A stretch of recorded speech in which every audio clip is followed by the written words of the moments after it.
In 1917, a case from the remote Canadian Arctic began moving through a world where distance could delay truth for months, and silence often meant more than absence. What happened there was never fully captured in real time. Only fragments survived, carried south, long after the land had already moved on. In this account, you will follow how that fragmented record formed, from isolated northern camps and shifting sea ice to mission posts, trading routes, and eventually a courtroom far removed from the Arctic itself. Each stage reveals how information changed as it moved, shaped by language, delay, and perspective, while the original environment remained largely unreachable and only partially understood through the documents left behind. A land far beyond law, far to the north of established settlements, beyond mapped coastlines that fade into shifting ice and unmarked waters, the Eastern Arctic existed in the early 20th century as a place where distance disrupted every system meant to govern it. Snow-covered land stretched across vast, unbroken horizons, interrupted only by low ridges of rock and the seasonal fracture of sea ice, while the sky itself seemed to merge with the ground during long periods of winter darkness. In such an environment, movement was dictated by conditions rather than intention, and survival depended less on law or authority than on knowledge of the land and its rhythms. It was here, in this quiet and immense isolation, that the structures of southern governance began to lose their clarity, leaving behind a region where presence did not always mean control. Across this northern expanse, Canadian authority existed only in fragments, carried not through continuous administration, but through scattered outposts and intermittent patrols that struggled to maintain connection with distant centres of power. The establishment of posts by the Royal Canadian Mounted Police in the early 1900s marked an attempt to extend legal presence into the Arctic, yet these stations were separated by vast distances that could not be easily crossed, especially during winter months when travel slowed to a measured negotiation with wind, cold, and shifting terrain. Communication relied on irregular transport, often delayed by weather or the condition of ice routes, meaning that events occurring in one region might remain unknown to officials elsewhere for extended periods. Law, in this sense, was not absent, but it was uneven present in principle, yet inconsistent in reach. The geography of the Eastern Arctic imposed its own form of structure, one that did not align with administrative boundaries drawn on maps. Sea ice formed and broke apart according to seasonal cycles, creating pathways that existed only temporarily before disappearing without trace, while inland areas remained defined by tundra that offered little shelter from wind or exposure. Travel across such terrain required detailed knowledge of routes that could not be fixed permanently, as conditions shifted from year to year. In this setting, the idea of a stable jurisdiction encountered practical limitations, as even locating individuals or settlements depended on understanding patterns that were not recorded in formal systems. Within this landscape, Inuit communities maintained ways of life shaped by generations of adaptation to the environment, relying on movement, hunting, and seasonal patterns that reflected the demands of the land rather than the expectations of distant authorities. Knowledge was carried through experience and shared practice, allowing survival in conditions that would otherwise appear inhospitable. Contact with outsiders, when it occurred, introduced a different set of assumptions, often centered on trade, religion, and governance, but these interactions took place within a context that did not easily accommodate external structures. The meeting of these perspectives did not immediately produce conflict, but it established a foundation where misunderstanding could develop over time.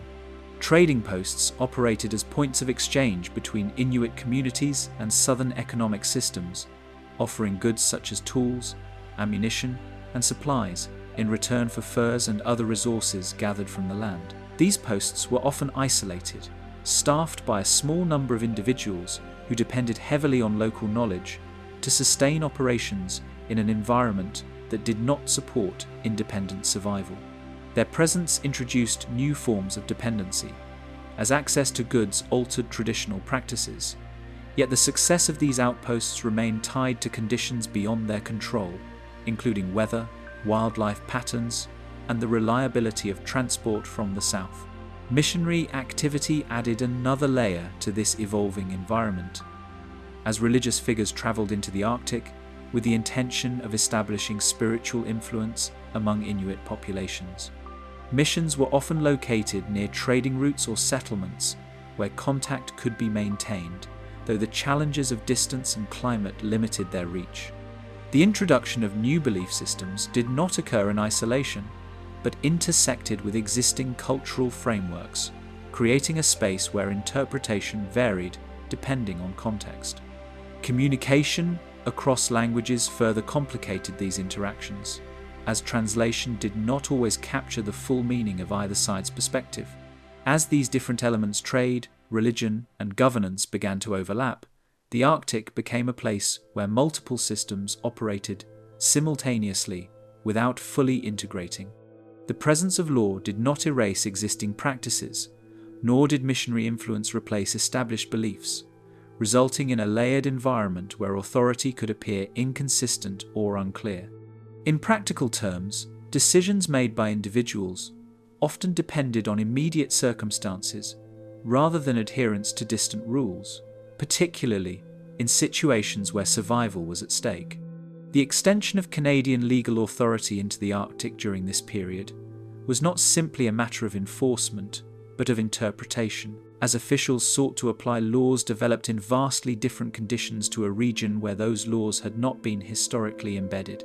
Early efforts by the Royal Canadian Mounted Police to assert jurisdiction included establishing posts and conducting patrols intended to demonstrate presence, yet these actions were constrained by the same environmental factors that affected all activity in the region. The result was a form of governance that relied as much on perception as on actual control. Distance remained a constant factor in shaping how events unfolded, as the time required to travel between locations introduced delays that could alter the course of response. Reports of incidents, when they reached authorities, often arrived long after the events themselves had occurred, limiting the ability to investigate or intervene in a timely manner. In such cases, the reconstruction of events depended heavily on testimony and interpretation, both of which were influenced by differences in language, culture, and perspective. The Arctic environment itself played an active role in shaping these outcomes, not as a passive backdrop, but as a force that influenced movement, communication, and decision-making. Weather conditions could isolate individuals or groups for extended periods, while the variability of ice made travel routes uncertain and sometimes dangerous. The physical demands of survival required constant attention, leaving little margin for error, and in this context, the priorities of law or administration could become secondary to immediate necessity. Isolation also affected the way authority was perceived, as the absence of consistent oversight created spaces where local dynamics determined how situations were handled. In areas far removed from official posts, individuals operated without direct supervision, relying instead on established relationships and practical knowledge to navigate challenges. This autonomy was not absolute, but it existed within a framework where external control could not be continuously enforced. By the time Canadian legal systems began to assert a more defined presence in the Eastern Arctic, the region had already developed patterns of interaction that did not align neatly with Southern expectations. The introduction of formal justice processes into this environment required not only the application of law, but also the interpretation of actions that had occurred under entirely different conditions. Understanding these events would depend on the ability to bridge gaps in knowledge that extended beyond simple translation. It was within this landscape where law existed in fragments, where distance reshaped authority, and where the environment itself dictated the terms of survival that a series of events would emerge, drawing the attention of officials from far beyond the Arctic. What began as isolated encounters between individuals operating under different assumptions would eventually be brought into a formal legal setting, where those differences would be examined in ways that could not fully account for the conditions under which they arose. From this vast and uncertain region, the story would move toward those who came from elsewhere, carrying with them systems that the land had never fully accepted, the men who arrived from elsewhere. The arrival of traders and missionaries did not begin with numbers, but with isolated appearances along distant Arctic routes, where movement depended less on schedule than on conditions that could not be predicted from one season to the next. These arrivals were often recorded only in passing references or later summaries, because in many cases there was no formal system in place to track entry into such remote regions with consistency. The Arctic at this time was not approached as a mapped administrative space in the fully controlled sense, but as a network of routes already shaped by long-standing patterns of travel, weather, and survival knowledge that predated outside presence. Even the concept of arrival itself could be ambiguous, as it depended on when contact was first established, rather than when movement actually began. Some came as traders, extending northern exchange networks that connected remote regions to southern markets through systems that had gradually expanded into the Arctic. The fur trade, particularly the demand for Arctic fox pelts, shaped the establishment of posts where goods could be exchanged, introducing materials that were not locally produced but increasingly valued. Firearms, ammunition, metal tools, tea, and tobacco became part of these exchanges, altering aspects of daily life while remaining dependent on the continued availability of wildlife and seasonal movement. The structure of trade suggested stability, yet it relied on conditions that could not be fixed or guaranteed. A failed hunting season or shifting animal patterns could disrupt supply entirely, leaving both traders and local communities exposed to the same uncertainty. In practice, these systems functioned less like controlled economies and more like negotiated cycles tied directly to environmental outcomes.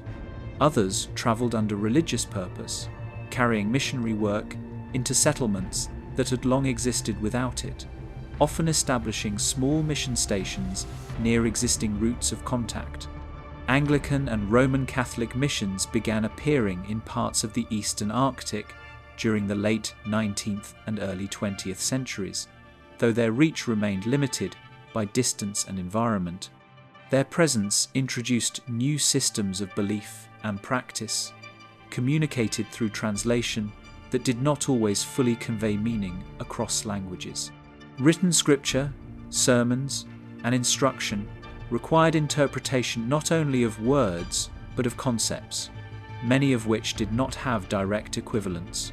The intention to establish spiritual authority encountered practical limits, as communication depended on interpretation shaped by both language and experience. Even basic doctrinal ideas could shift in meaning when filtered through unfamiliar linguistic and cultural structures. Authority accompanied them in theory, yet the conditions they entered quickly redefined what that authority meant, as neither trade nor religious purpose provided independence from the realities of the environment. The Arctic did not adjust to external systems. Instead, those systems were forced to adapt to conditions that remained unchanged by their arrival. Decisions could not be enforced through distance, and influence depended on continued presence within a landscape that did not allow for control in conventional terms.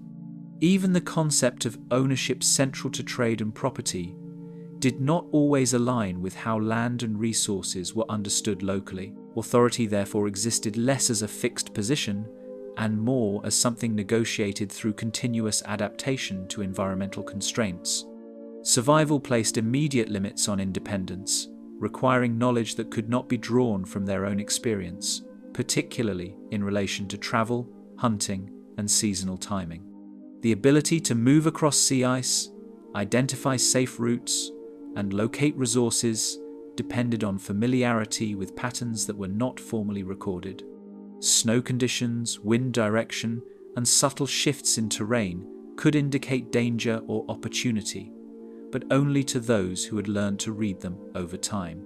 Without this knowledge, even short distances could become impassable, and the margin for error remained narrow under extreme conditions. In many cases, survival depended not on equipment or supply alone, but on the ability to interpret environmental signals that were constantly changing. Guidance from Inuit communities became essential, shaping movement, timing, and decision-making across the region, as those who had lived within the environment understood its variations in ways that could not be quickly learned. This reliance was not temporary, but ongoing, affecting every aspect of presence in the Arctic, from the establishment of posts to the maintenance of supply and communication. What appeared from the outside as expansion into new territory was in practice an extension that depended on existing knowledge systems for its continuation. In many cases, survival itself depended on cooperation, even when the terms of that cooperation were not fully understood by both sides. This dependence created a structural relationship in which mobility and stability were both conditioned by local expertise. Outposts established for trade or mission work remained small, often sustained by only a few individuals over long periods, separated from one another by distances that limited interaction and support. These locations functioned as points of contact rather than centers of control, with each post operating within its own set of constraints defined by weather, supply, and access. During winter, isolation intensified as darkness extended for months, and travel became more difficult, reinforcing the separation between posts. Those stationed in these locations often depended entirely on what could be stored, traded, or hunted within reach, with little capacity to rely on external assistance once seasonal access closed. Exchange systems introduced new forms of interaction, but they did not replace the environmental rules already in place, as the availability of resources remained tied to factors beyond human control. Trade depended on successful hunting and trapping, which in turn relied on wildlife patterns that could shift unexpectedly. Arctic fox populations fluctuated, and migratory patterns of other animals could change, affecting the balance of exchange. When conditions changed, the structure of exchange adjusted with them, reinforcing the idea that economic systems in the Arctic remained secondary to environmental realities.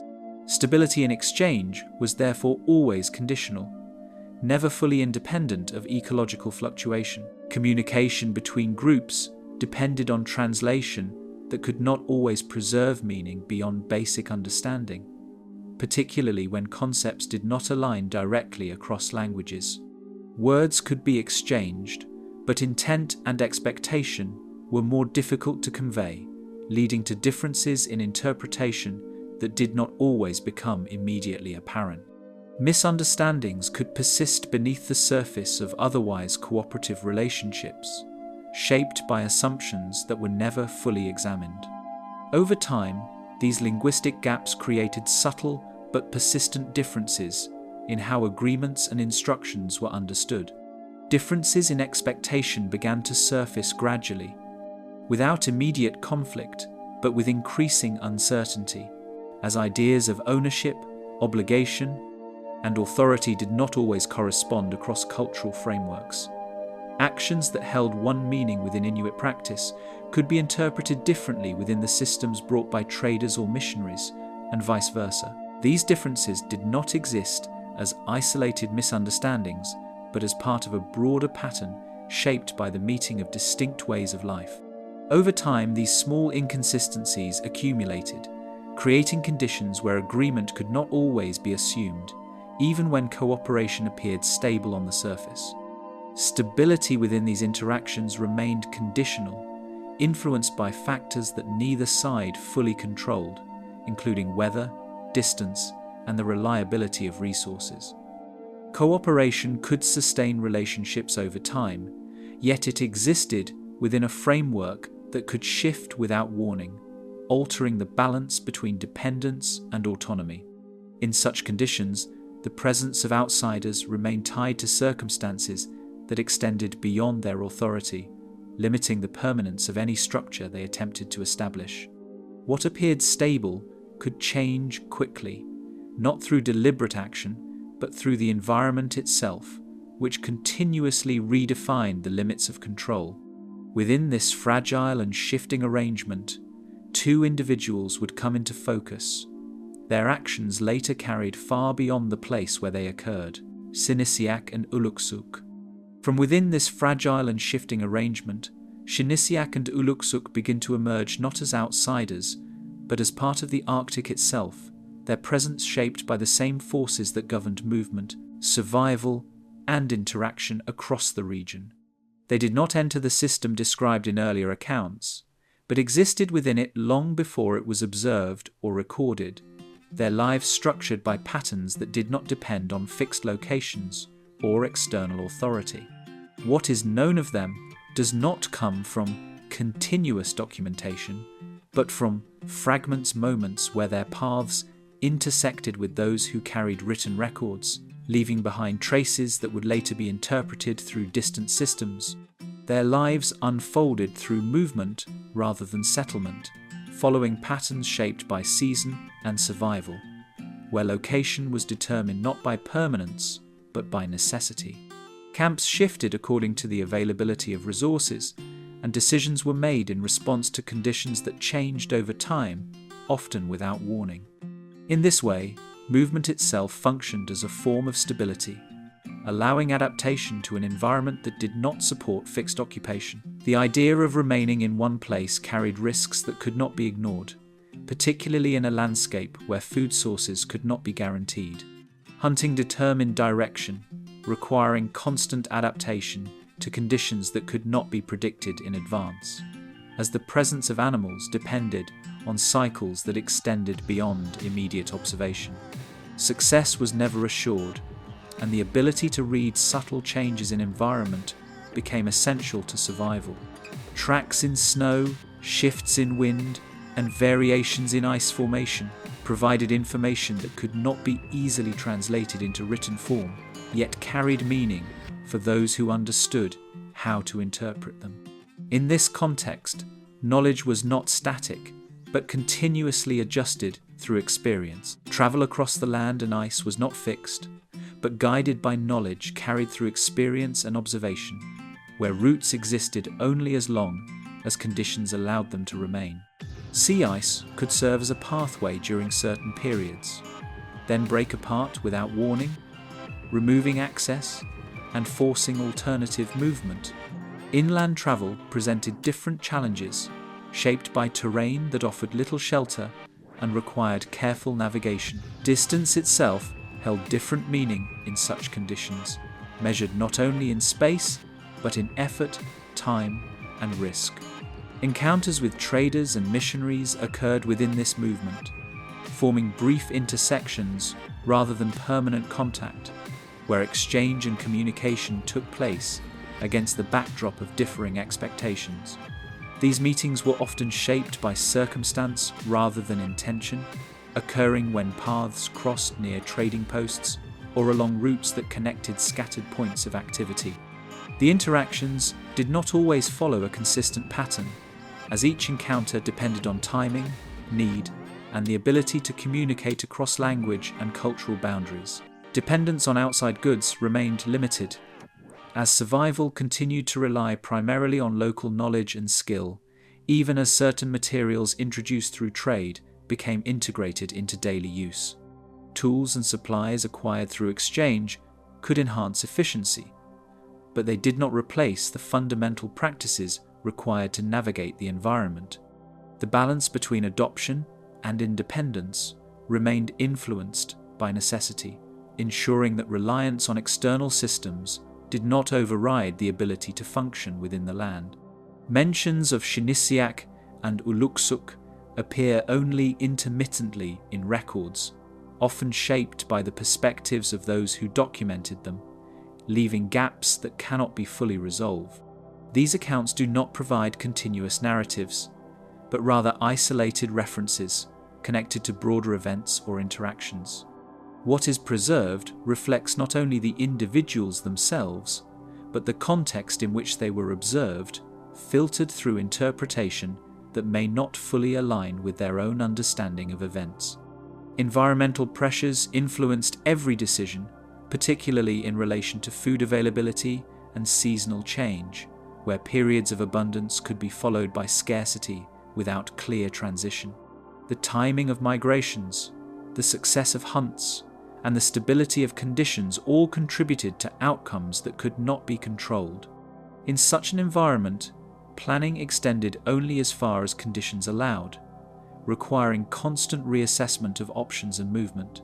Periods of scarcity could alter movement patterns, bringing different groups into closer proximity than usual, as the search for resources led to convergence along routes or areas where conditions appeared more favorable. These moments of proximity did not necessarily lead to conflict, but they introduced complexity into interactions that might otherwise remain separate. The need to secure food and maintain survival could influence decisions in ways that extended beyond routine practice. Differences in understanding began to surface through interaction, though not always in ways that were immediately recognized, as communication depended on interpretation that could not fully bridge gaps between systems. Words exchanged through translation did not always carry the same meaning, and assumptions could remain unspoken, shaping responses in ways that were not fully visible to those involved. These differences existed beneath the surface of interaction, influencing outcomes without clear acknowledgement. Expectations surrounding exchange and obligation did not always align between those involved in these encounters, particularly when concepts of ownership, responsibility, and response to need differed across cultural frameworks. Actions that appeared consistent within one system could be interpreted differently within another, creating situations where intent and perception diverged.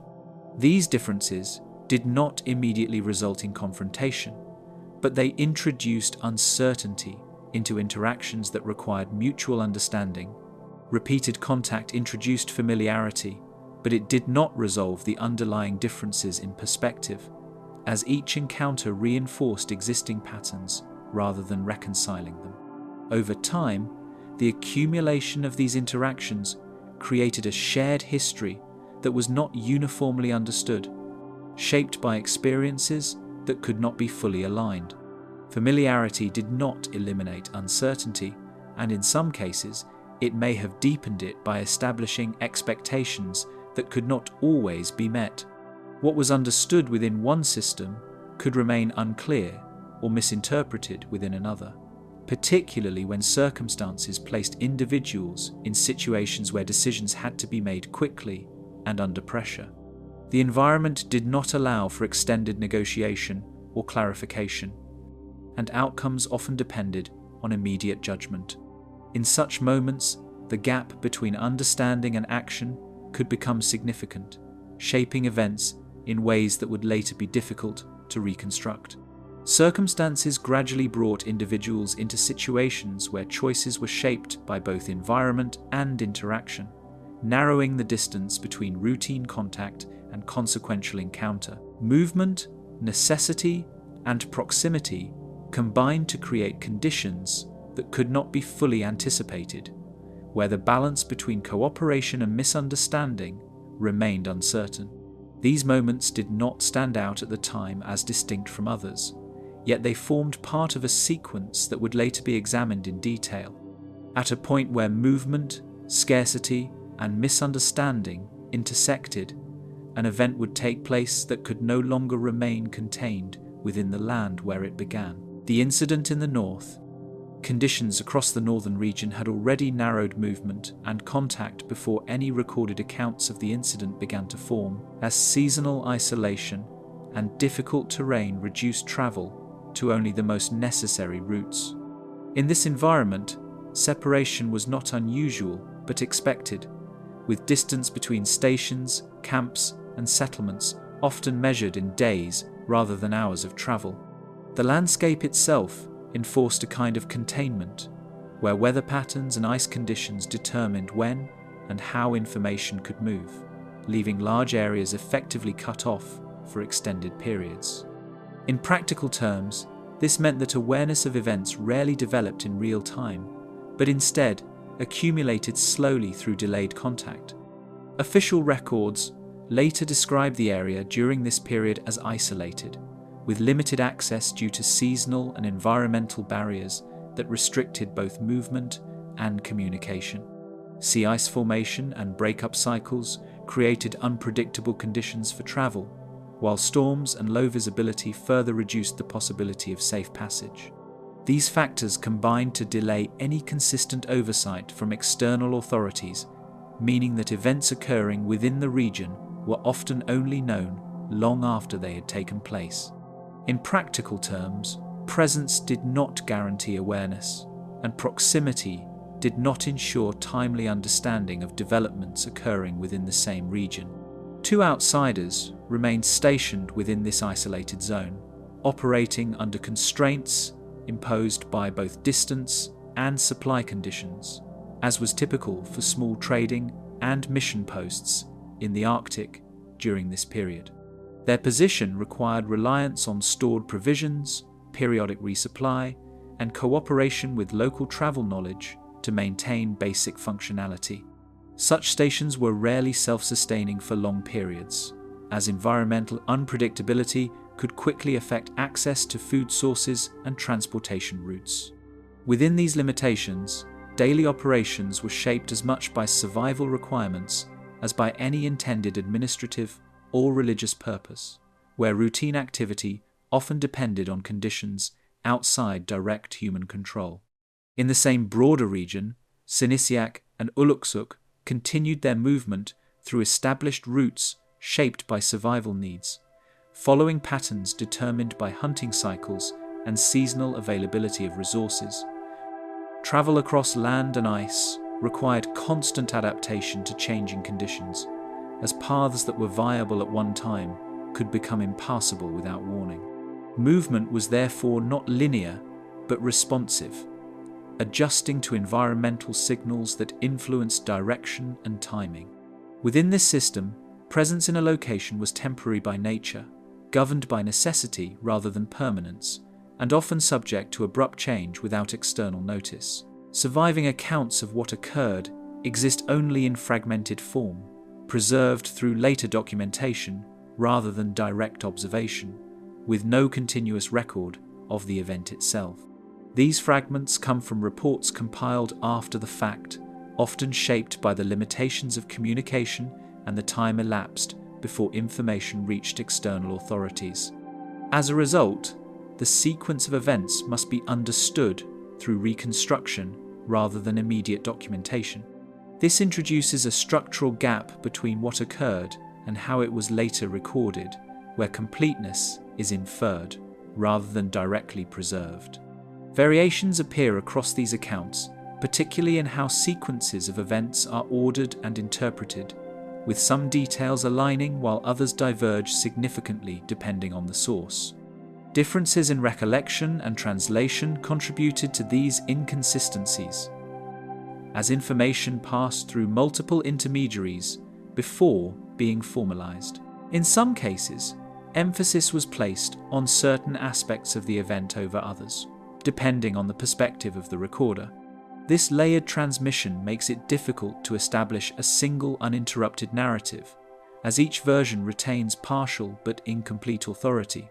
Harsh environmental conditions are consistently noted in all descriptions, reinforcing the limited visibility and isolation at the time, with references to cold, wind, and restricted movement appearing across multiple accounts. These conditions not only affected physical travel, but also influenced the ability to observe and communicate clearly. In such environments, even short distances could become difficult to traverse, and situational awareness could be reduced by weather alone. The environment therefore functioned as both context and constraint, shaping not only movement, but also perception itself.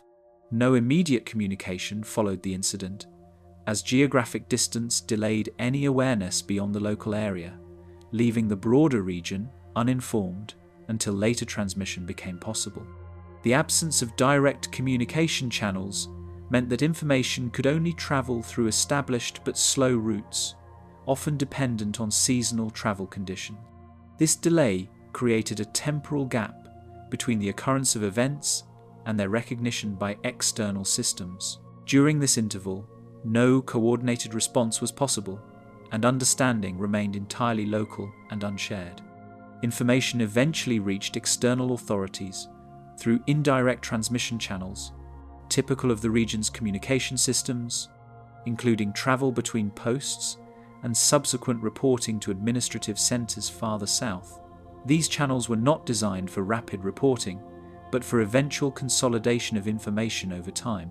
As a result, what was known about the incident arrived in stages rather than as a complete account.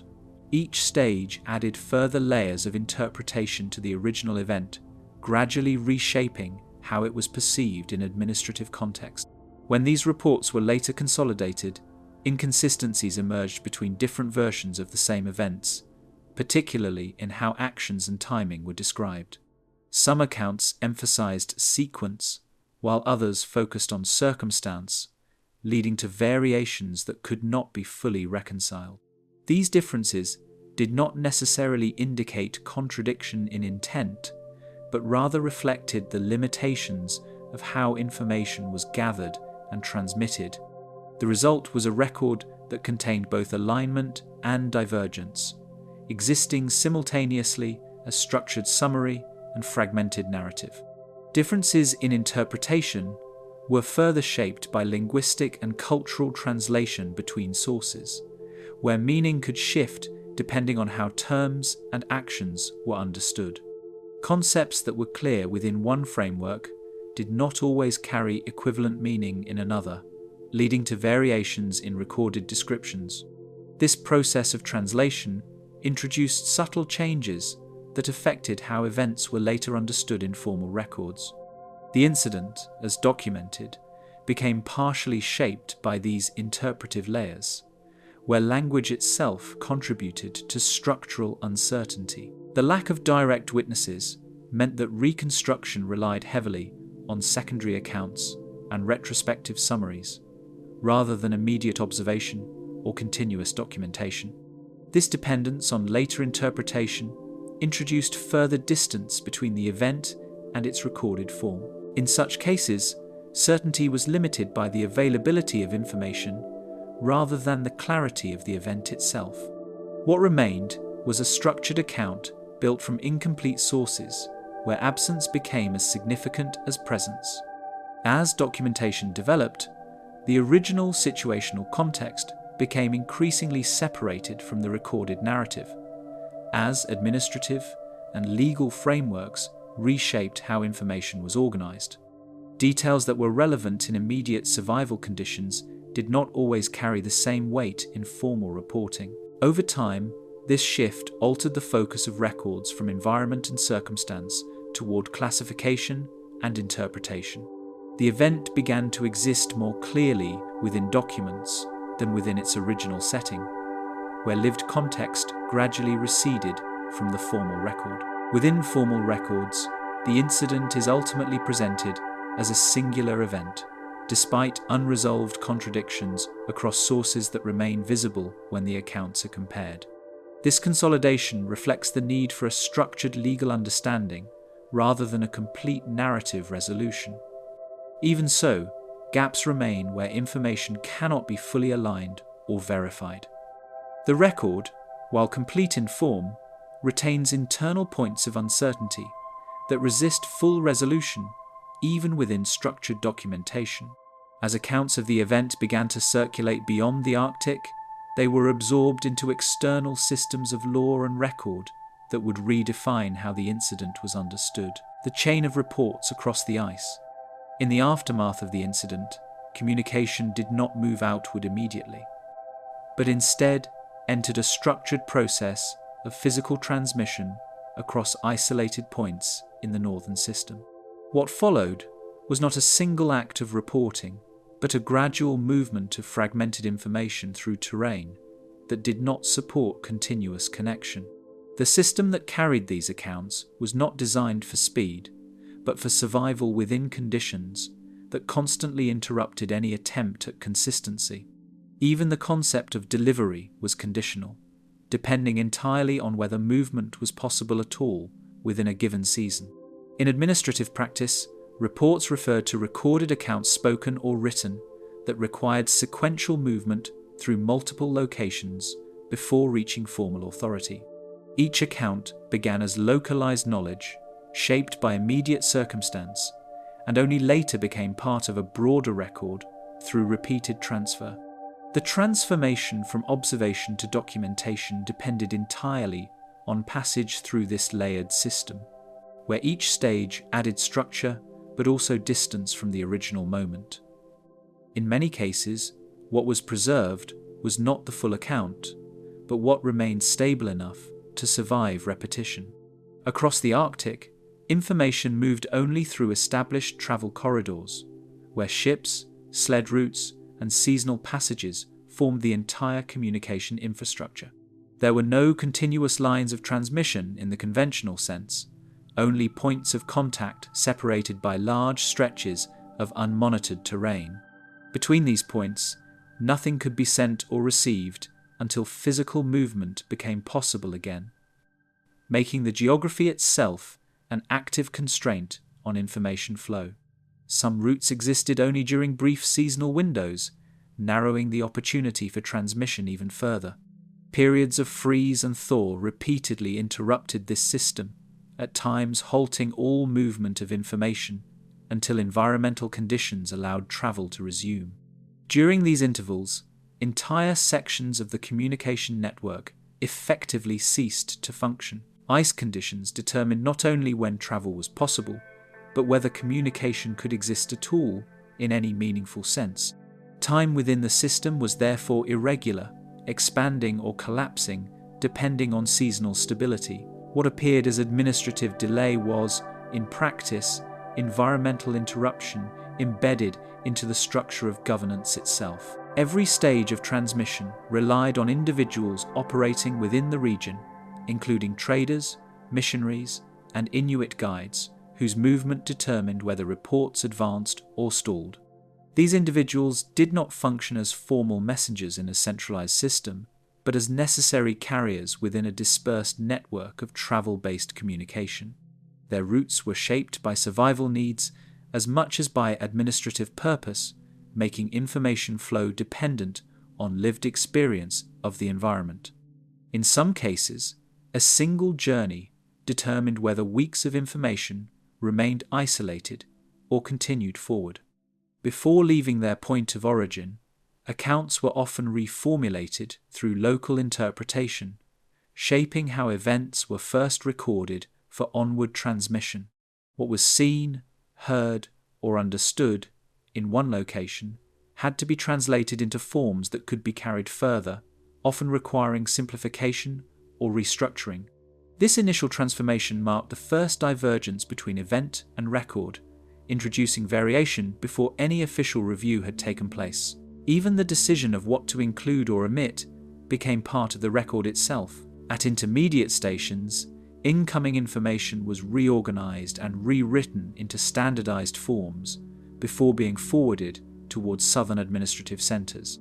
These locations served as points of consolidation where multiple fragments of information were compared, combined, or adjusted for consistency. The process was not purely mechanical. It required interpretation, selection, and prioritization of details that would later define how the event was understood outside the region. In effect, each station functioned as both receiver and editor of reality. Each transfer introduced additional temporal distance, not only through travel duration, but through waiting periods imposed by weather, logistics, and accessibility constraints. Even when movement was possible, coordination between routes and seasonal windows often delayed transmission further. Over time, these delays accumulated, creating a widening gap between the moment of occurrence and the moment of formal recognition. The result was not simply slowness, but a structural separation between event and awareness. When any single segment of the system failed, due to weather or absence of travel, the entire flow of information could halt until conditions allowed continuation. This meant that the chain was not continuously active, but intermittently operational, dependent on environmental permission rather than institutional intent. In some cases, months could pass before a stalled segment resumed function, leaving earlier information suspended in transit. The system did not break cleanly. It paused unevenly across different points at different times. At the final stage of transmission, the original continuity of events had already been divided into separated fragments, shaped by distance and administrative restructuring. By the time these fragments reached southern centers, they no longer represented a unified account, but a series of disconnected records assembled under the constraints of what had survived the journey. Officials receiving these materials did not encounter the event directly, but its reconstructed outline filtered through every prior stage of movement. The account that reached the south was no longer a single event, but a sequence rebuilt from distance. Silence before the south. In the time that followed, no immediate account carried the event beyond the region in which it had taken place, leaving what had occurred contained within a space defined by isolation rather than response. The Arctic did not provide a mechanism for rapid transmission, and in the absence of direct communication, events remained where they happened, unrecorded beyond those who were already present. What might have been immediate elsewhere became suspended here, held in place by conditions that delayed recognition rather than prevented it entirely. The silence that followed was not emptiness, but a period in which nothing moved fast enough to carry consequence outward, creating a form of temporal separation that existed independently of human awareness. During this interval, absence of communication did not simply delay awareness, it actively shaped how the event would later be reconstructed, because no competing accounts existed to stabilize interpretation in real time. In regions where communication is continuous, early versions of events are corrected or refined as new information arrives. Here, no such correction could occur, meaning that initial fragments of understanding remained unchallenged until much later transmission introduced alternative versions. Silence, therefore, did not preserve neutrality. It preserved untested interpretation. Nothing within the existing communication structure allowed for rapid transmission from such an isolated location, as early 20th century northern Canada relied on physical movement rather than continuous lines of contact. Telegraph systems did not extend into most Arctic regions, and messages could not be sent across distance without someone carrying them. The idea of reporting an event depended on the ability to travel, and travel itself depended on conditions that could not be forced or accelerated. Even official correspondence between established posts could take weeks or months to arrive, depending on weather and access, reinforcing how limited the flow of information remained. In this environment, communication was not a system of immediacy, but of eventual arrival. This structure created a situation in which knowledge of events existed in isolated pockets, without synchronization between them. A single occurrence could be partially known in one location, while remaining entirely unknown in another, producing uneven awareness across the region. The absence of synchronized information meant that administrative understanding developed in layers rather than in sequence, with each layer depending on when access became physically possible rather than when events actually occurred. Extended periods could pass before any movement between distant Arctic points became possible again, particularly during seasons when ice conditions restricted travel or when weather limited visibility and safety. Routes that might be accessible at one time became impassable at another, and those who intended to move had to wait for conditions to shift in their favor. During freeze-up or break-up periods, even experienced travelers avoided long journeys, as unstable ice could collapse without warning. Time, in this environment, did not follow a consistent pace, and the interval between event and awareness could expand without clear measure, depending entirely on environmental stability rather than administrative urgency. This irregular pacing meant that temporal distance was not measured in days alone, but in environmental cycles that did not align with institutional expectations.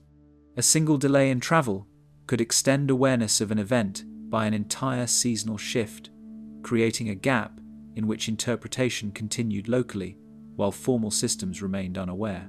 The result was a layered temporal structure where multiple versions of time existed simultaneously depending on access. Information remained confined to those already present, with no direct path to external authority, creating a separation between occurrence and acknowledgement. Those who held knowledge of the event were themselves subject to the same environmental limitations, unable to move freely or communicate beyond their immediate surroundings. This confinement did not silence the event, but it delayed its entry into any formal system of record.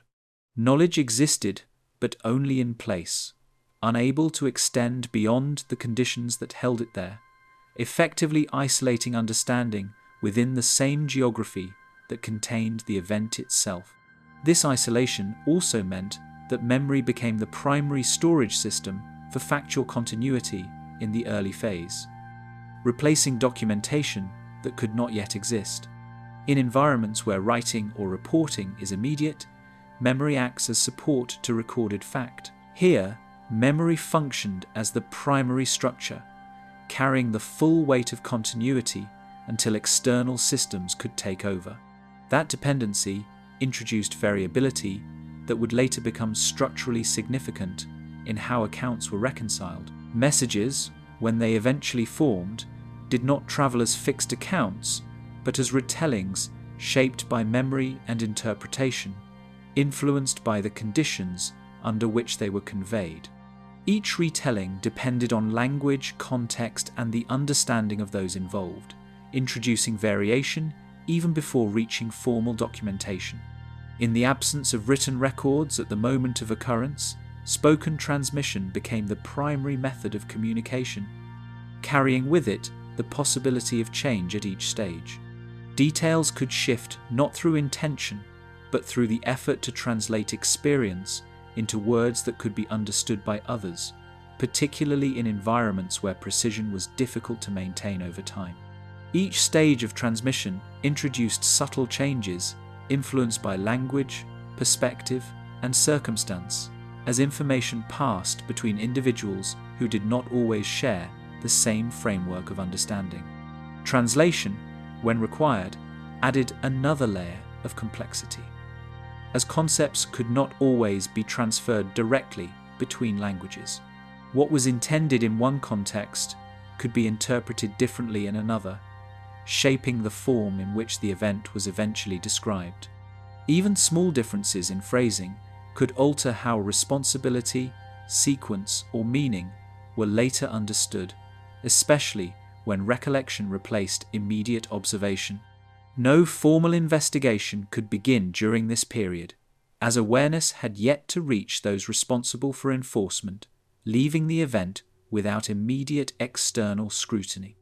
The absence of authority in this early stage was not due to disregard, but to the practical limits of distance and access.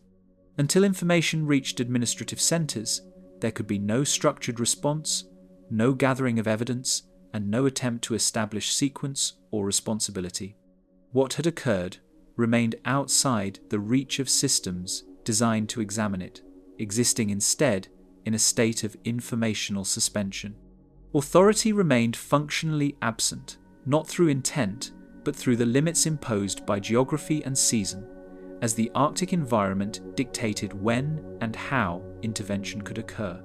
The presence of law, already fragmented in the region, became further diminished by the inability to act in real time.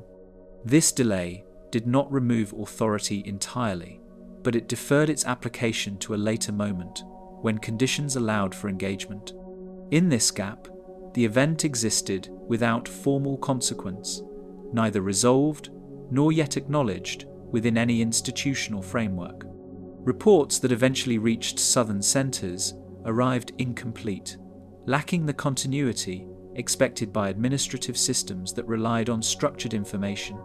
Rather than a single, cohesive account, authorities received fragments that had been shaped by distance and delay.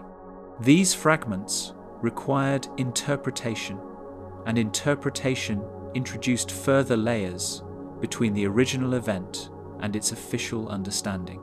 The process of assembling these fragments into a coherent narrative required decisions about what to include, what to question, and what to leave unresolved, making structure itself part of the reconstruction. Uncertainty persisted within these early accounts, leaving key elements unresolved and open to interpretation, as inconsistencies between reports could not be immediately reconciled. Without direct observation or immediate documentation, there was no definitive version of events to rely upon. Instead, multiple perspectives existed simultaneously, each reflecting a portion of what had occurred, but none providing a complete picture on its own.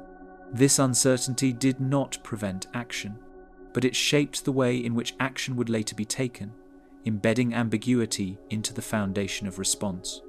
Legal structures, designed for more immediate response, struggled to align with the pace at which information emerged, as the framework of justice depended on timely access to facts. In the Arctic, this expectation could not be met, and the process of understanding unfolded over extended periods rather than in immediate sequence.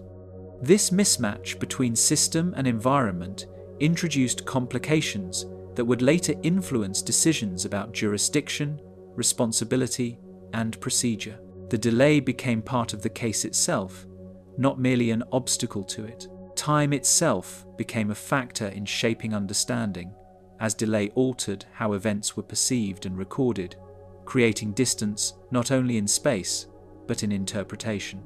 The longer the interval between occurrence and documentation, the more the event was filtered through memory, retelling, and reconstruction. In this way, time did not simply separate the event from its record, it transformed it. What was eventually written down reflected not only what had happened, but how it had been remembered under conditions of absence and partial recall. What had occurred in isolation began to take on new weight as fragments of information gradually accumulated, forming a picture that extended beyond its original setting. Each additional account contributed to a growing sense that the event required attention, even if its details remained uncertain. As reports moved between posts and into administrative awareness, the incident shifted from a localized occurrence into something that demanded response from a broader system. Recognition developed not through clarity, but through accumulation, where repetition replaced immediacy as the basis for urgency. Recognition of the event as something requiring response did not come all at once, but through slow and uneven realization, as authorities pieced together accounts that pointed toward a situation extending beyond routine interaction. The transition from uncertainty to acknowledgement was gradual, shaped by the pace at which information arrived and the effort required to interpret it. What began as scattered reports eventually formed a basis for action, even if that foundation remained incomplete and uneven in structure. Only after this prolonged silence did the first deliberate steps begin toward reaching those involved, setting in motion a journey shaped as much by distance as by intention, the long journey to arrest. With awareness finally taking form beyond the Arctic, preparations began for a journey that could not be completed quickly or directly, as the act of reaching those involved required more than a simple decision to proceed. What had taken time to emerge in fragmented reports now demanded physical response, yet that response remained bound by the same conditions that had delayed it in the first place. Movement into the region could not be imposed according to urgency alone, and the effort to locate Shinisiak and Uluksuk began not with immediate pursuit, but with careful consideration of how such a journey could even be attempted. Organizing such a response required more than intent, as every decision depended on conditions that could not be controlled, particularly in a region where travel routes existed only when the environment allowed them to. Authorities could not rely on fixed infrastructure or established pathways, and the absence of direct access meant that planning had to account for uncertainty at every stage. Timing became as critical as direction, since departure at the wrong moment could lead to delays that extended for weeks. The effort to act was therefore shaped by patience as much as purpose. Supplies, routes, and timing had to be considered carefully before any movement could begin, as those undertaking the journey needed to sustain themselves across distances where resupply could not be guaranteed. Provisions had to account for both expected duration and unforeseen delays, while equipment had to function under extreme cold and shifting terrain. Decisions about what to carry were not simply logistical, but tied directly to survival, as insufficient preparation could halt progress entirely. In this environment, planning was inseparable from endurance. Travel across the region unfolded in stages, shaped by terrain that allowed only limited progress at any given time, with each segment of the journey dependent on conditions that could change without warning. Snow-covered ground could conceal uneven surfaces, while sea ice presented both opportunity and risk, offering passage when stable but becoming hazardous when weakened. Movement required continuous assessment, as safe routes could not be assumed from one day to the next. Progress, when achieved, was often measured in short distances rather than continuous advancement. Distance imposed its own pace, stretching each phase of the journey far beyond what would be expected elsewhere, as the effort required to traverse even modest stretches of land or ice could be considerable. Time expanded in relation to difficulty, and what might appear manageable on a map became far more demanding in practice. The journey toward locating Shinisiak and Uluksuk did not follow a direct line, but unfolded through a sequence of adjustments, pauses, and recalculations. Each step forward depended on the conditions encountered along the way. Guidance from those familiar with the land became essential in determining direction and avoiding unnecessary risk, as local knowledge provided insight that could not be derived from external planning alone. Understanding how to read the terrain, anticipate changes in weather, and identify viable routes required experience rooted in the environment itself. Without such guidance, movement could become inefficient or dangerous, increasing the likelihood of delay or failure. The journey therefore depended not only on intention, but on the ability to interpret the landscape accurately. Locating Shinisiak and Uluksuk did not occur through direct pursuit, but through gradual convergence guided by available knowledge, as their movements were not fixed to a single location. Efforts to find them relied on information gathered from previous encounters, patterns of travel, and the likelihood of where they might be based on environmental conditions. This process did not produce immediate results, and time was required to narrow the distance between those searching and those being sought. The act of locating became part of the broader journey rather than a distinct moment within it.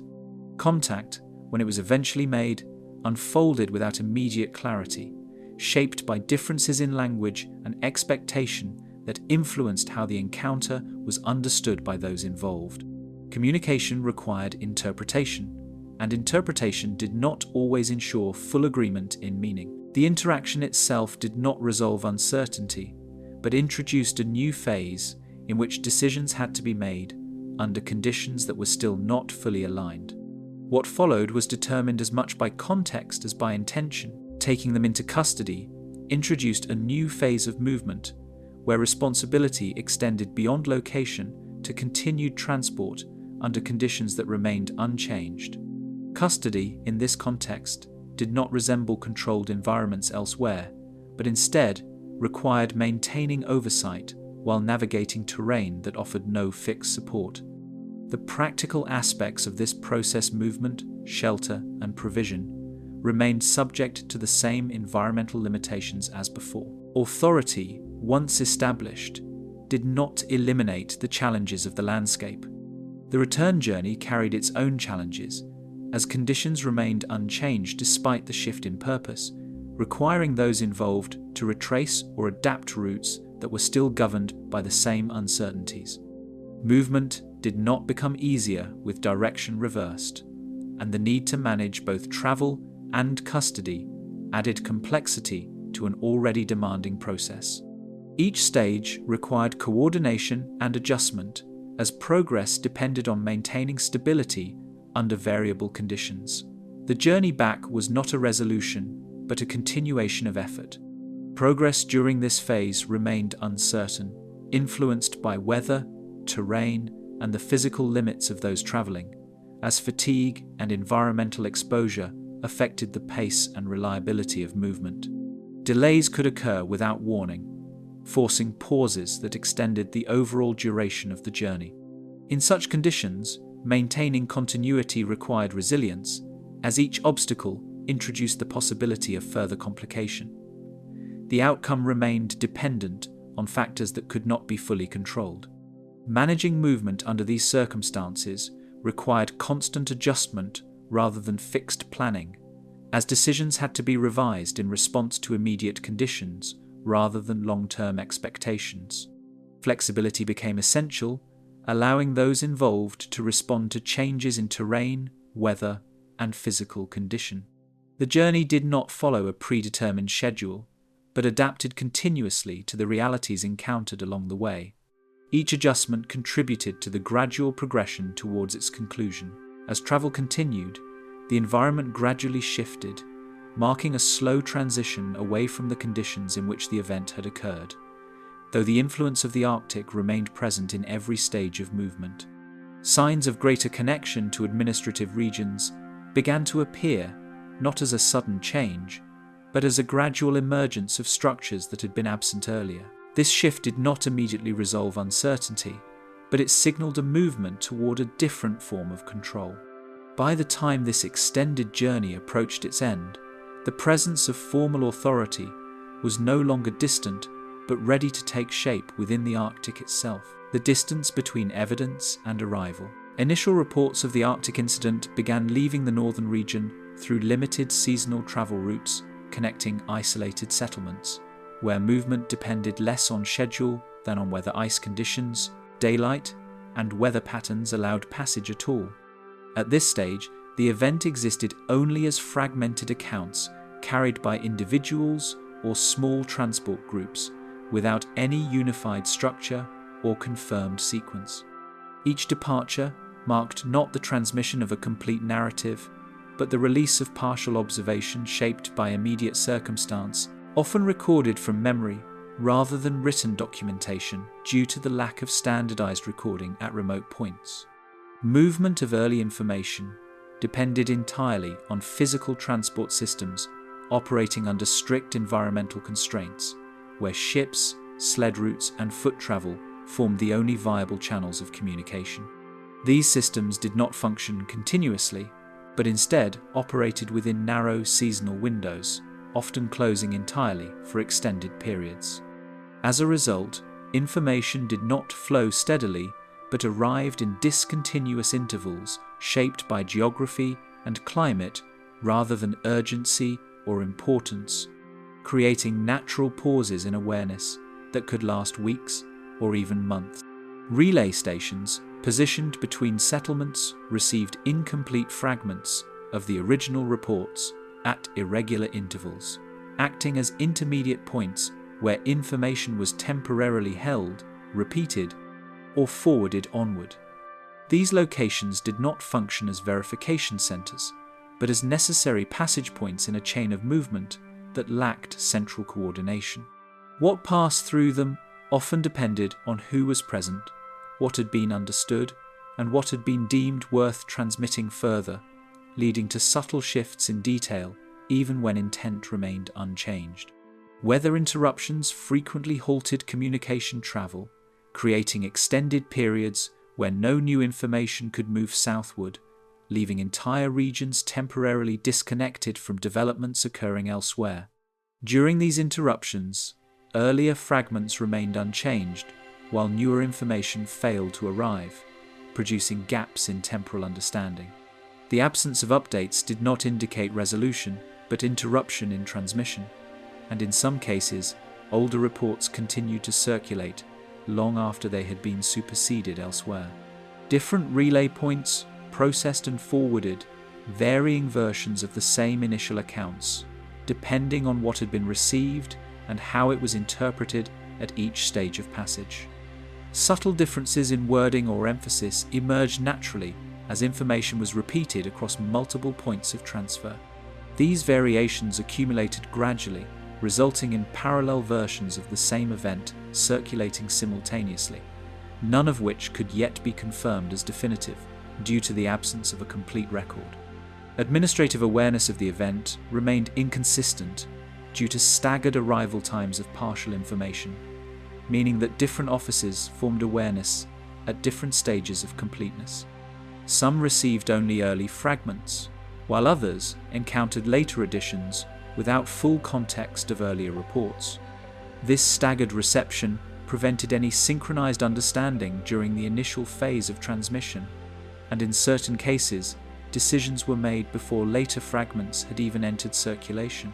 No centralized interpretation existed during the early transmission phase, leaving each location to rely on incomplete fragments that could not yet be fully reconciled with one another. In the absence of a unified account, each administrative or regional center constructed its own provisional understanding based on limited material. These understandings remained provisional because they were formed before the full scope of information had arrived, and in some instances they were never formally revised once later details became available. Seasonal accessibility determined whether information could continue its journey or remain stalled at intermediate points, as transport routes depended heavily on environmental conditions that changed throughout the year. During periods of closure, information remained static regardless of urgency, effectively pausing the transmission chain. When conditions improved, movement resumed, but often with accumulated delays already built into the system, creating layered time gaps between origin and reception that could not be fully recovered. Overlapping but incomplete reports began forming multiple parallel versions of the same incident before full consolidation occurred, creating a situation where different interpretations coexisted without awareness of one another. These versions were not formally contradictory at the time, as none had yet been established as complete or authoritative. Instead, they existed as separate strands of partial understanding moving through the same system, sometimes intersecting only at later stages of administrative review. Distant administrative centers began forming preliminary assumptions based on incomplete and delayed transmissions, where early fragments were used to anticipate broader circumstances not yet fully known. These assumptions were shaped by necessity rather than certainty, filling gaps created by the absence of complete information. As more fragments arrived, these early interpretations were sometimes adjusted, but not always replaced, leaving traces of earlier assumptions embedded within later records.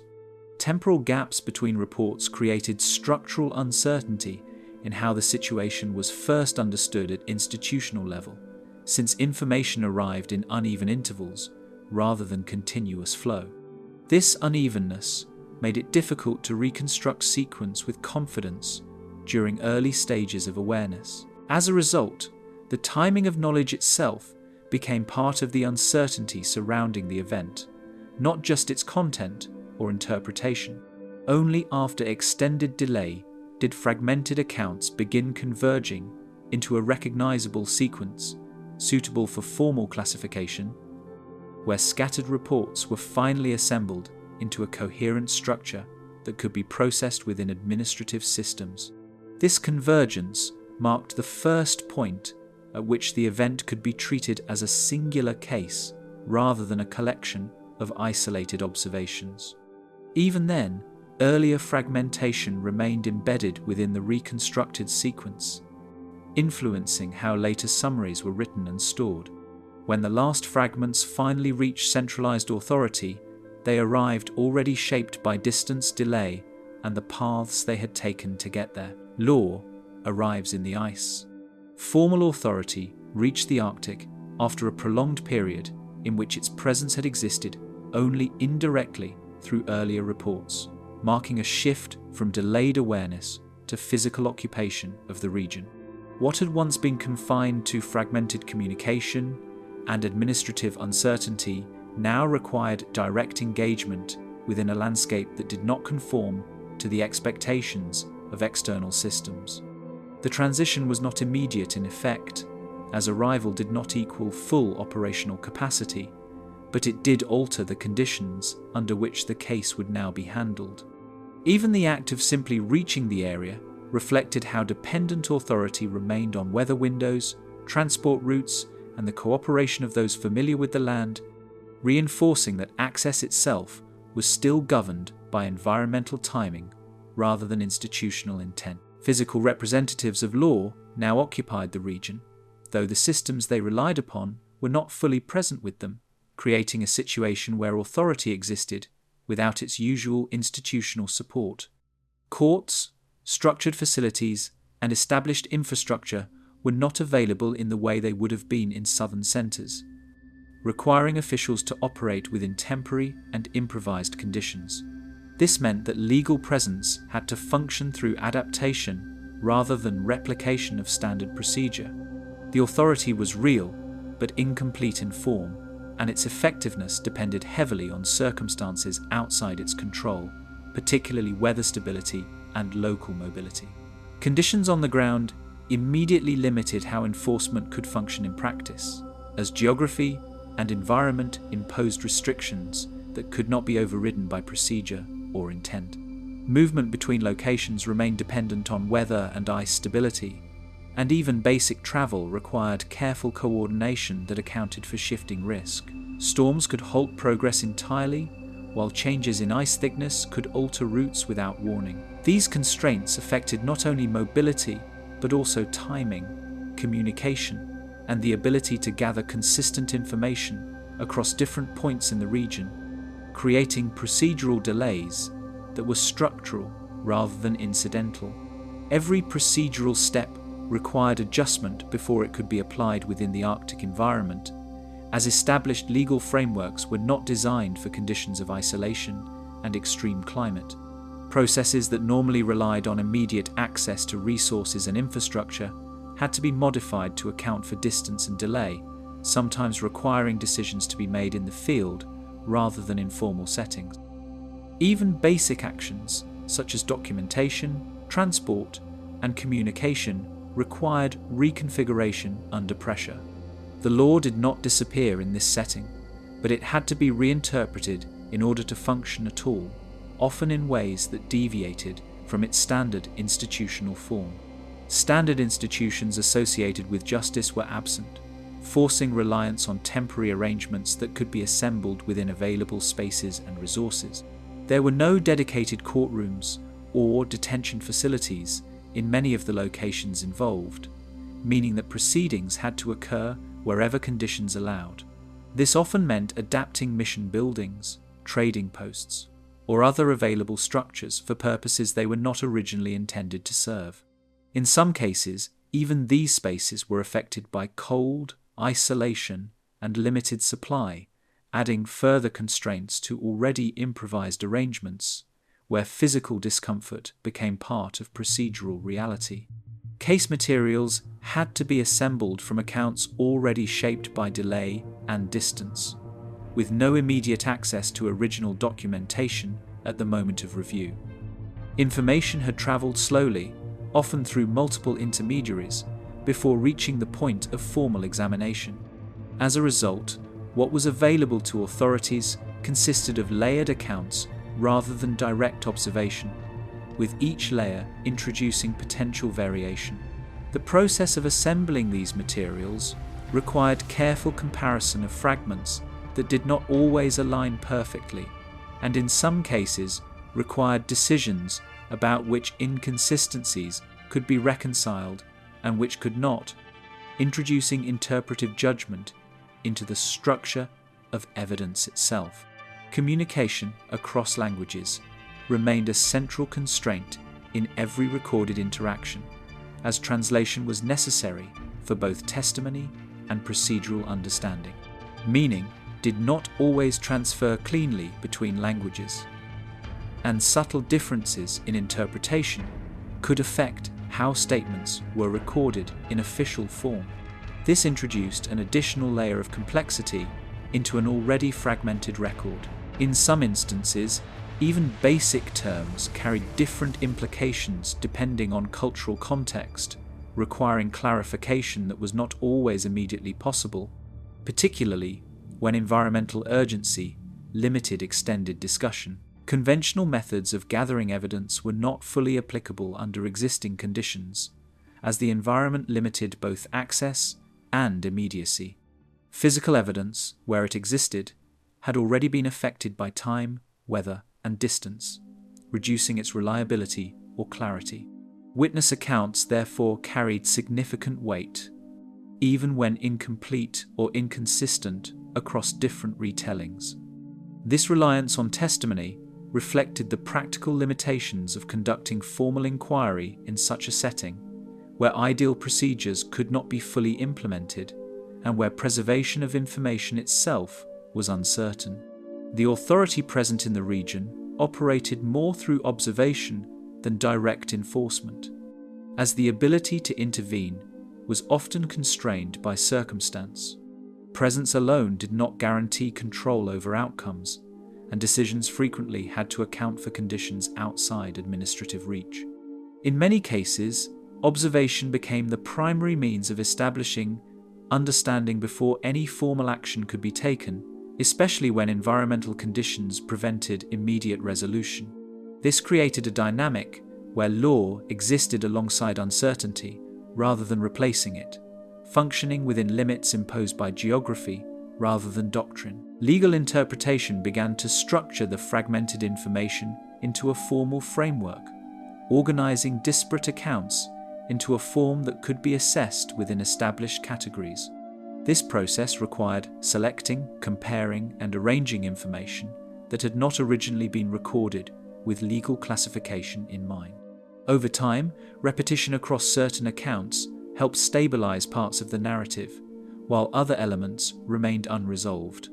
The transformation of raw accounts into structured material marked a shift from uncertainty toward procedural clarity, though that clarity remained partial and dependent on interpretive decisions.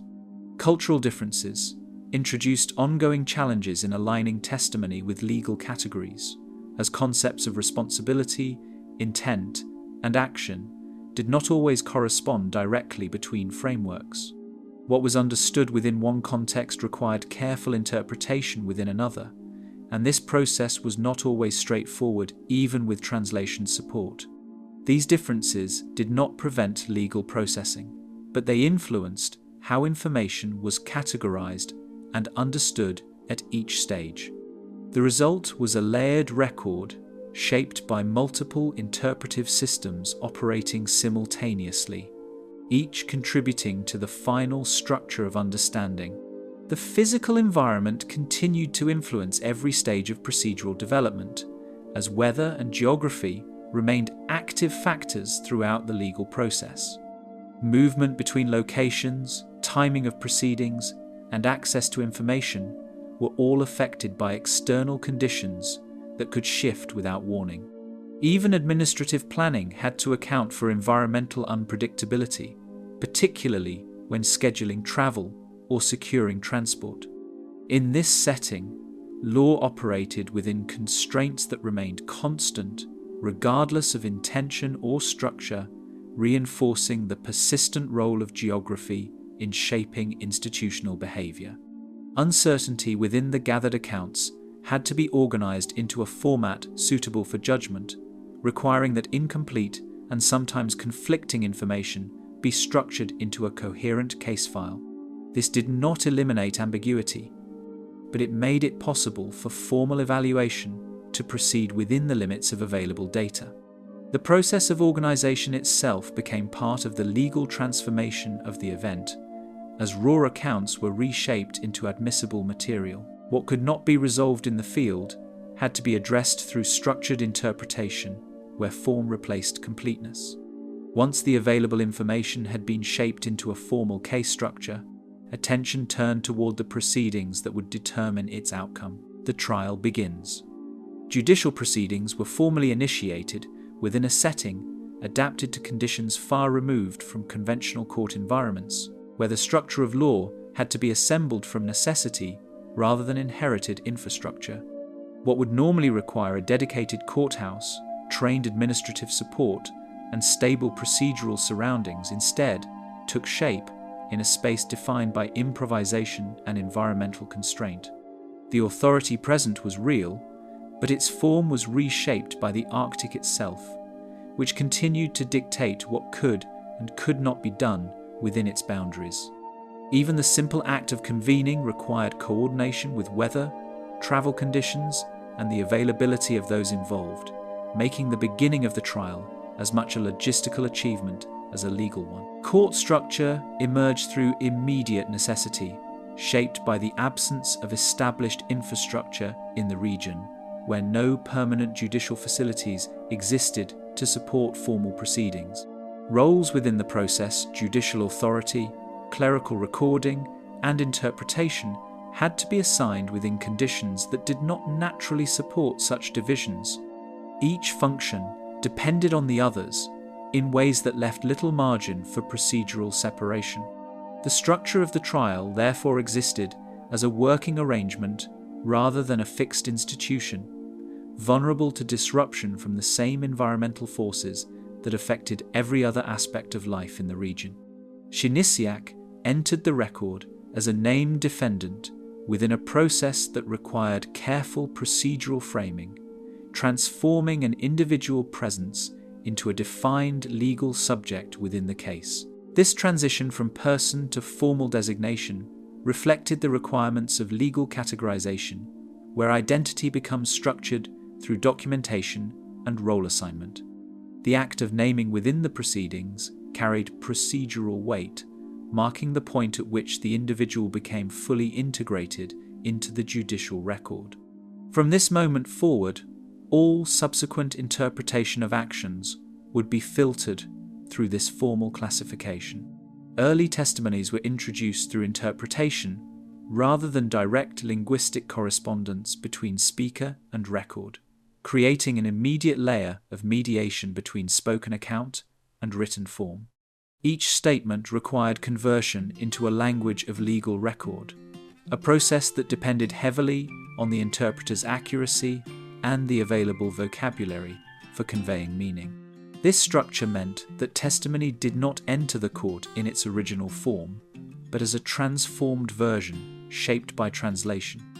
Subtle pauses, phrasing choices, and contextual gaps all influenced how meaning was ultimately preserved in documentation. Translation became an essential component of the proceedings, influencing how meaning was transferred into legal form and determining how statements were understood within the structure of the trial.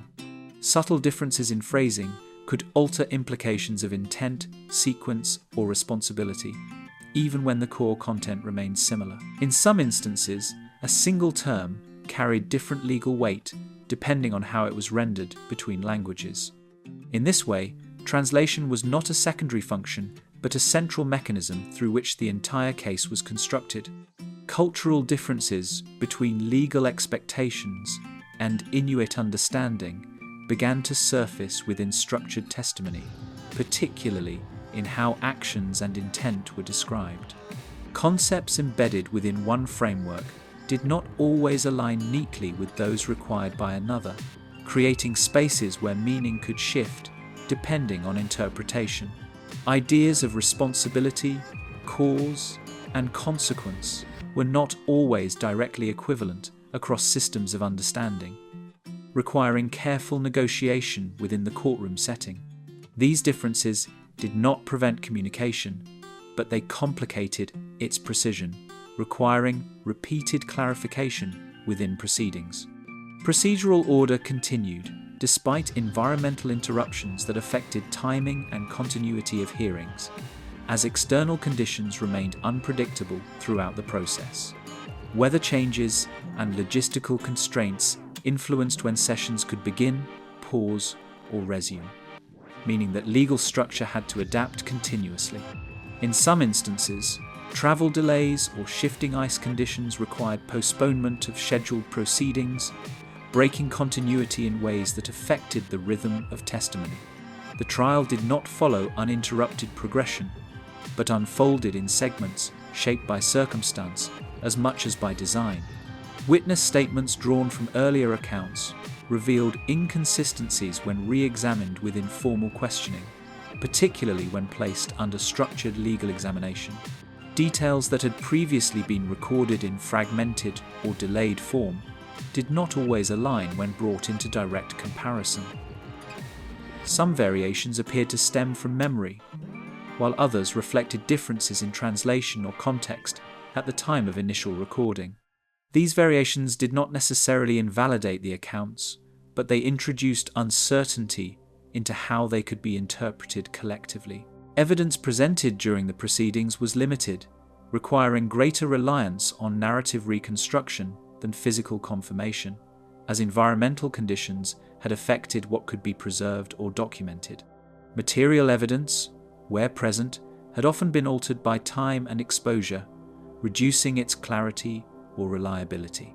In several instances, absence itself became a point of consideration, as what was not available had to be accounted for within the broader interpretation of events. As a result, testimony and interpretation carried significant weight in shaping the direction of the case. Legal classification of events required reducing complex and layered accounts into structured categories, transforming lived experience into formal procedural language. This process involved selecting which aspects of testimony could be retained within legal definitions and which would be excluded or simplified. Nuance present in original accounts was often condensed into terms that could be consistently applied within legal reasoning. The act of classification therefore became a form of interpretation in itself, shaping how the event would be understood within the record. Interpretation of responsibility varied depending on how translated statements were understood within legal context, as meaning shifted subtly between languages and frameworks. What was implied in one form of expression did not always carry the same implication when rendered into legal terminology. Even the distinction between intent and circumstance could become blurred depending on phrasing. These variations introduced differences in how accountability was perceived across the proceedings. Tension within the proceedings increased as differing accounts resisted alignment into a single narrative, with contradictions becoming more apparent as testimony accumulated. Rather than converging into clarity, the record developed points of divergence that could not easily be resolved. Some inconsistencies persisted despite repeated questioning, suggesting limits not only of memory but of translation and interpretation itself. These unresolved points did not halt the process, but they influenced its direction and tone. Court sessions progressed in intervals dictated as much by environmental constraints as by procedural requirements, with pauses and delays becoming part of the structure itself. The rhythm of the trial was shaped by external conditions that remained beyond control, reinforcing the instability of the setting in which it took place. Each resumption required re-establishing continuity within a fragmented timeline, often revisiting earlier testimony to maintain coherence. This repeated reorientation became a defining feature of the proceedings. Deliberation began to take shape as the trial moved toward evaluating competing versions of recorded events, marking a shift from presentation toward interpretation. The process of assessment required weighing accounts that did not fully align while still forming a basis for judgment. Within this space, certainty remained limited, but structure began to emerge from accumulated testimony. The legal system moved forward not by eliminating uncertainty, but by organizing it into usable form. As the record expanded through testimony and interpretation, the boundaries between fact and divergent understanding grew increasingly difficult to maintain within a single account. The translation of testimony. Testimony, entering formal proceedings, underwent an immediate shift from spoken account to structured legal interpretation through translation. In this transition, the act of speaking was no longer treated as a complete form of communication on its own, but as raw material requiring transformation before it could be used within a legal framework. The courtroom did not receive events directly. It received converted representations of those events, shaped by language, structure, and procedural necessity. Court interpreters functioned as essential intermediaries, forming the only bridge between spoken testimony and legal comprehension. Their role extended beyond simple linguistic substitution, as they were responsible for ensuring that meaning could pass between systems of communication that did not always align in structure or intent. In practice, this positioned interpreters as silent contributors to procedural outcome, since the framing of meaning could influence how testimony was categorized within the legal record. Without this mediation, testimony could not be integrated into formal proceedings, as the court operated exclusively through standardized language and record-based interpretation. Legal questioning required responses to be shaped into sequential exchanges that often differed from natural narrative expression. Instead of allowing accounts to unfold in their original form, the structure of examination divided testimony into discrete units of question and answer.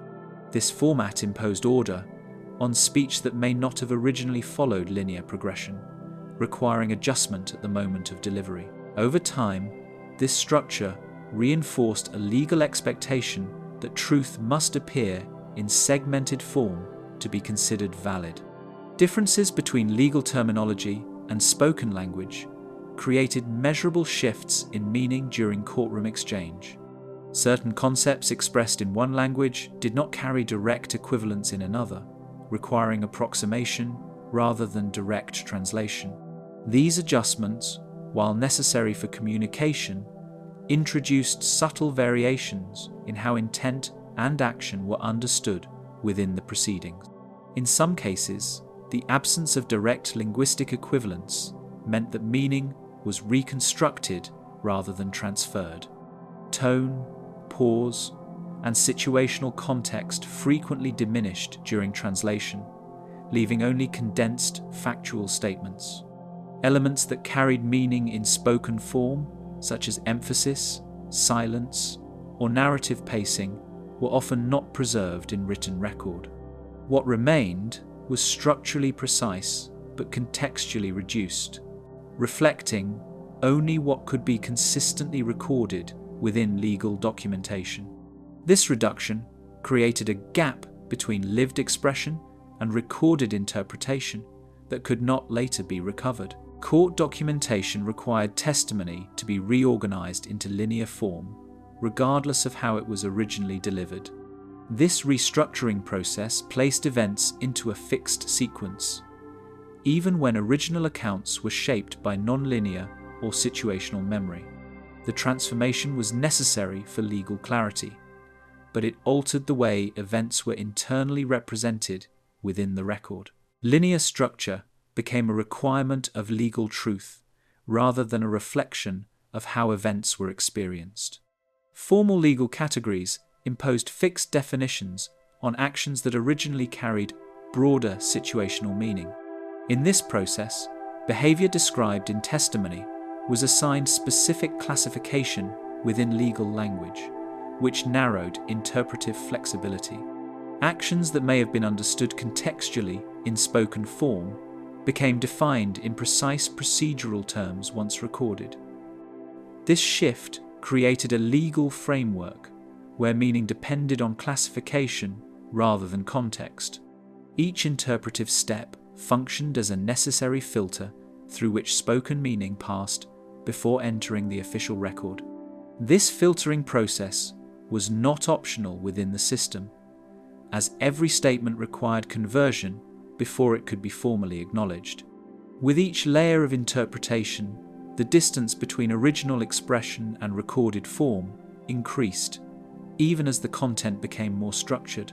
Authority gradually shifted away from the speaker and toward the recorded version of their words. Translated statements, once entered into documentation, became permanent references that shaped subsequent legal evaluation. After formal recording, these accounts no longer existed as flexible speech, but as fixed text within the case file. This transformation gave them procedural authority, regardless of the variations that may have existed in earlier stages of interpretation. In legal terms, permanence of record often carried greater weight than variability of speech. Multiple interpretive layers accumulated within the record, separating spoken testimony from its final documented form. Over time, these layers created distinctions between what was originally expressed, what was understood in translation, and what ultimately entered legal record. The resulting structure reflected not only the testimony itself, but the entire process through which it had been transformed. Meaning became stratified across versions rather than unified in a single account. The courtroom record no longer carried a single version of the spoken testimony. Authority without infrastructure. Formal authority entered the Arctic environment carrying legal responsibility that could not be fully supported by existing institutional infrastructure. The arrival of legal representatives marked a shift from distant administrative awareness to physical presence. Yet this presence did not automatically translate into operational completeness. Authority existed in principle, but its functioning depended on conditions that were not designed to support structured legal systems in full form. In practice, authority had arrived faster than the environment could accommodate its requirements. Judicial presence in the region operated without access to the standard physical structures typically associated with court systems. There were no permanent courtrooms, administrative complexes, or detention facilities constructed for legal proceedings in many of the locations where authority needed to act. Instead, officials worked within the limitations of what the environment and local settlement structures could provide, adapting available spaces to serve procedural requirements that were originally designed for entirely different settings. This created a system where legal form was preserved, but its physical expression remained improvised. Court proceedings were conducted in temporary spaces adapted from existing buildings rather than purpose-built legal environments. Mission stations, trading posts, and other functional structures were repurposed to accommodate hearings, documentation, and procedural review. These spaces were not designed for legal formality, and their conditions often reflected the practical constraints of isolation, including limited heating, restricted space, and environmental exposure that affected both participants and materials. Even basic procedural stability depended on whether the structure itself could withstand seasonal conditions. Environmental conditions directly influenced the ability of authorities to carry out procedural actions, including movement and scheduling. Travel between locations was determined by ice stability, weather systems, and seasonal accessibility, all of which could change without predictable patterns. Storms could halt proceedings entirely, while sudden shifts in ice conditions could delay transport of personnel or materials required for legal continuity. In this environment, timing was not controlled by procedure, but by environmental permission, which meant that procedural intent often had to be adjusted after the fact rather than in advance. Jurisdiction in practice extended only as far as physical access allowed, creating uneven application across the region. Areas that could not be reached within safe travel conditions effectively remained outside immediate procedural reach until access became possible again. This created a form of spatial limitation within legal authority, where presence determined scope and absence of access created temporary procedural gaps that could not be resolved through administrative decision alone. Legal reach was therefore not continuous, but episodic. Logistical constraints limited the consistency of enforcement, particularly where transport and communication depended on seasonal availability. Supply routes were not continuous, and movement between settlements or administrative points required careful coordination with weather cycles and ice conditions. Even when authority intended to act, its ability to do so depended on whether transport systems and environmental conditions permitted movement at that specific time. In some cases, procedural steps were delayed not by decision, but by the absence of physical possibility. Collection of material evidence required adaptation to conditions where preservation and retrieval were affected by climate exposure. Environmental factors such as cold, moisture, and time delays influence the condition of physical materials, reducing their stability and reliability as evidentiary sources. In many cases, evidence could not be collected immediately, and delays in access meant that conditions at the time of retrieval differed significantly from those at the time of occurrence. This introduced an unavoidable separation between event conditions and investigative conditions. Legal authority often functioned in observational form, relying on assessment rather than immediate intervention. In situations where direct action was not possible due to environmental or logistical limitations, officials relied on documentation, testimony, and retrospective evaluation to construct understanding of events. This created a mode of operation where observation became a substitute for enforcement in real time, and where judgment depended heavily on reconstructed information rather than direct verification. Procedural steps continued under modified conditions, maintaining structure while adjusting execution to environmental limits. Legal frameworks were not abandoned, but they were adapted to function within constraints that prevented full implementation. This meant that while the sequence of procedure remained intact, the manner in which each step was carried out varied depending on location and circumstance. Over time, this created a pattern where procedure remained consistent in form but inconsistent in execution. Institutional continuity was preserved through documentation rather than infrastructure, ensuring that records of proceedings could be maintained even when physical conditions prevented standard operation. Written records became the primary means of sustaining legal process across distance and interruption, allowing fragmented proceedings to be reconstructed into coherent administrative form after conditions stabilized. In this way, documentation did not merely record law, it temporarily replaced its physical presence. The absence of full infrastructure also influenced how decisions were made in real time, as officials often had to proceed without complete procedural support or immediate consultation with central authority. This created a decision-making environment shaped by partial information and environmental constraint, where judgment was frequently formed under conditions that would not normally meet institutional standards elsewhere. The reach of law in the region extended only as far as the environment permitted it to function. Conflicting accounts of the northern incident. The assembled documentation reached its final form, and judgment began moving forward within a framework defined more by structure than by resolution, where the emphasis was no longer on gathering new accounts, but on organizing what had already been collected into a form that could be assessed. The process did not introduce new material at this stage, but instead relied on the existing body of testimony, interpretation, and documentation that had accumulated over the course of proceedings.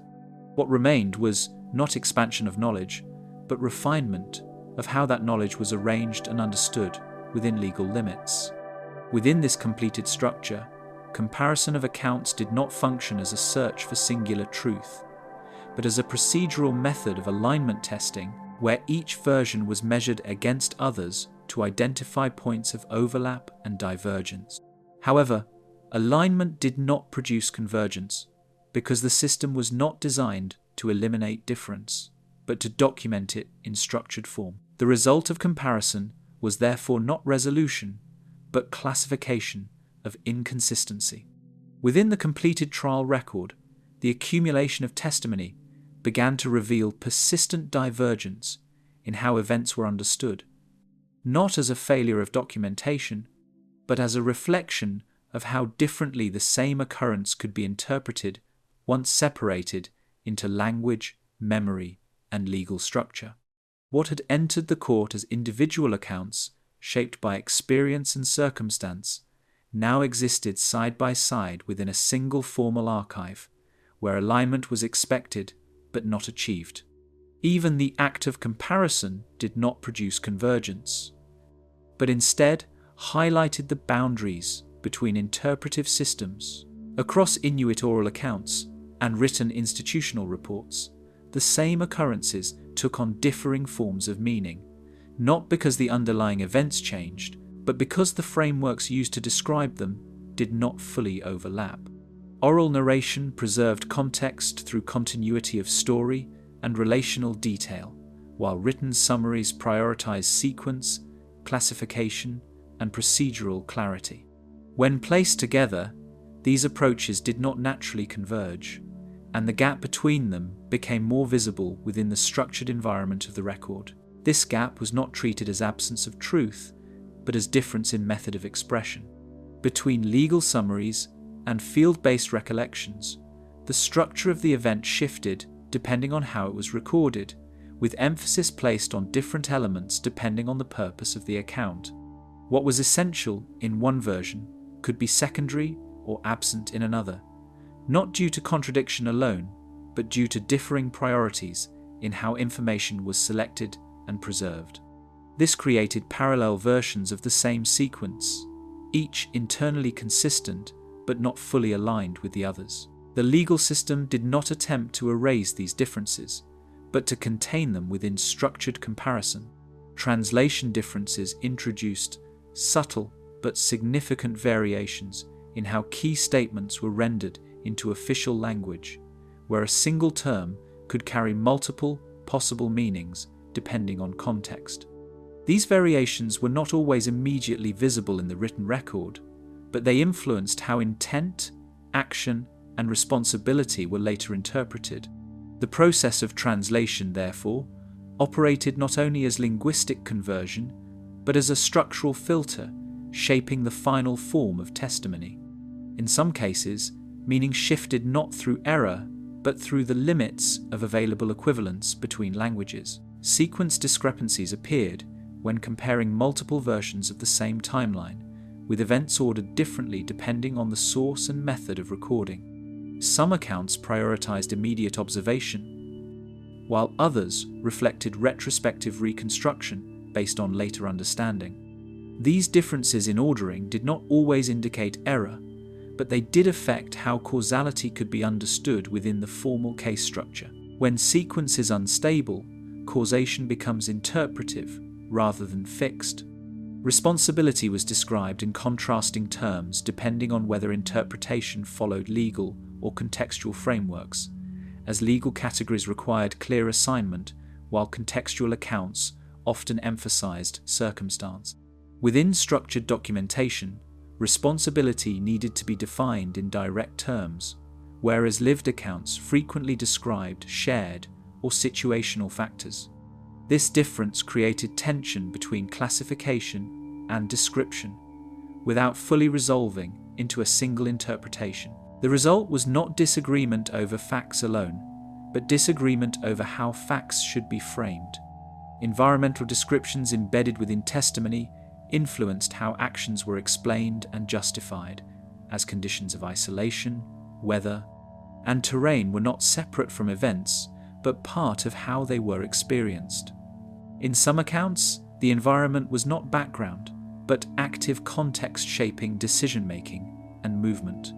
Within legal framing, however, these same conditions were often treated as external factors, rather than integrated elements of action. This separation changed how motivation and constraint were understood in formal interpretation. Formal documentation prioritized consistency over nuance, reshaping complex accounts into structured entries that could be compared and evaluated within a unified system. This process required simplifying layered descriptions into standardized formats, allowing for procedural analysis but reducing contextual depth. What was gained in clarity often came at the cost of detail that could not be easily categorized. The record became more stable in appearance, even as it lost internal texture. As records were consolidated, certain details were retained while others were gradually reduced or omitted, not necessarily due to importance, but due to their compatibility with formal structure. Repetition across accounts often determined what was preserved, while isolated or ambiguous elements were more likely to be excluded. This shaping process gradually produced a version of events that was coherent in structure but not exhaustive in representation. What remained was what could be consistently placed within legal language. Contradictions between accounts persisted even after repeated comparison within the official record, as some differences could not be resolved through clarification or reorganization. These inconsistencies remained present across multiple stages of review, suggesting that they were not merely procedural errors, but reflections of differing perspectives. The record, therefore, contained stability in form, but instability in interpretation. The system could contain contradiction, but not eliminate it. During consolidation of documentation, certain details were retained while others were gradually reduced or omitted, creating a layered record in which some aspects of the event became more fixed than others. This process was not random but shaped by legal necessity, which required clarity even when completeness was not possible. The resulting structure reflected both what was known and what could be formally recognized. Absence itself became part of the structure, even when not explicitly stated. These inconsistencies did not resolve through procedural alignment, instead remaining present across multiple layers of documentation, where they continued to exist without full reconciliation. Each attempt to standardize interpretation revealed further points of divergence, reinforcing the complexity of the record rather than simplifying it. The absence of resolution did not prevent progression, but it defined its limits. The system advanced not by solving contradiction, but by organizing around it. The coexistence of differing interpretations became a defining feature of the assembled case material, as multiple versions of the same event continued to exist within a single official framework. Rather than collapsing into one account, the record maintained parallel strands of understanding that could not be fully merged. This structure reflected not only the event itself, but the constraints of how it was recorded. In effect, the archive preserved disagreement as much as it preserved fact. As analysis continued, it became evident that no single version of events could fully encompass all recorded perspectives, as each account contained elements that were absent in others. The attempt to unify them revealed not convergence, but structured divergence that remained consistent across review. What emerged was not resolution, but layered interpretation. Each layer added clarity in one dimension while introducing limitations in another. Even within the final stages of review, emphasis shifted from determining a single authoritative narrative toward acknowledging the presence of multiple stable interpretations that could not be reduced without loss. This did not prevent legal conclusion, but it shaped the nature of how the conclusion itself was understood. Judgment, in this context, did not emerge from certainty, but from structured acceptance of incomplete alignment. The record functioned not as closure, but as containment. The finalized record now stood complete, and judgment began moving forward within a framework defined more by structure than by resolution. Judgment in an empty world. The case transitioned into its final phase of formal judgment after the full consolidation of its documented record, where all collected testimonies, translations, and procedural summaries had already been arranged into a structure suitable for decision. At this stage, no new information was introduced, and the process moved entirely within the boundaries of what had already been established through earlier proceedings. What remained was not investigation, but formal closure through institutional determination, carried out through established legal sequence rather than open deliberation. At this point in legal procedure, judgment no longer functioned as evaluation of uncertainty, but as stabilization of interpreted material into a fixed administrative outcome. This stabilization did not resolve the differences within the record, but instead positioned them as background conditions no longer relevant to procedural action. In this sense, judgment did not eliminate ambiguity.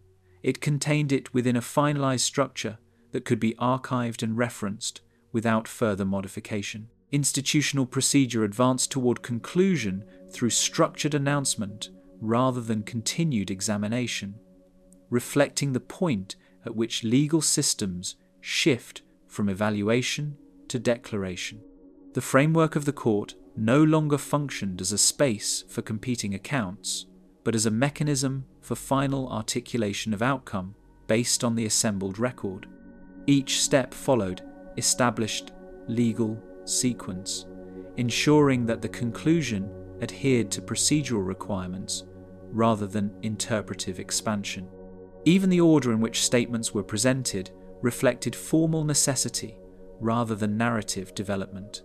Final legal proceedings unfolded within a setting that remained physically detached from any broader judicial infrastructure, where isolation continued to define the practical limits of the process. There were no surrounding institutional networks in immediate proximity to reinforce the court's presence, and its authority existed primarily through documentation and procedure.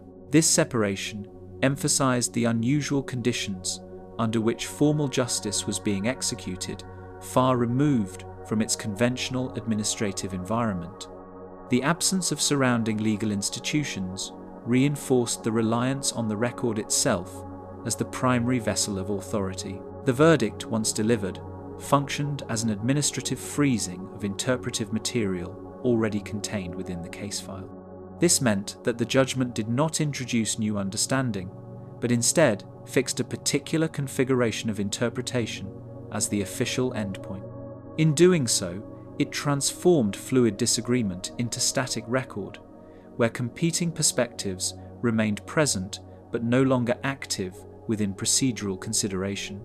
The verdict was delivered through standardized legal formulation under conditions of geographic isolation, where language followed established legal phrasing rather than reflective interpretation.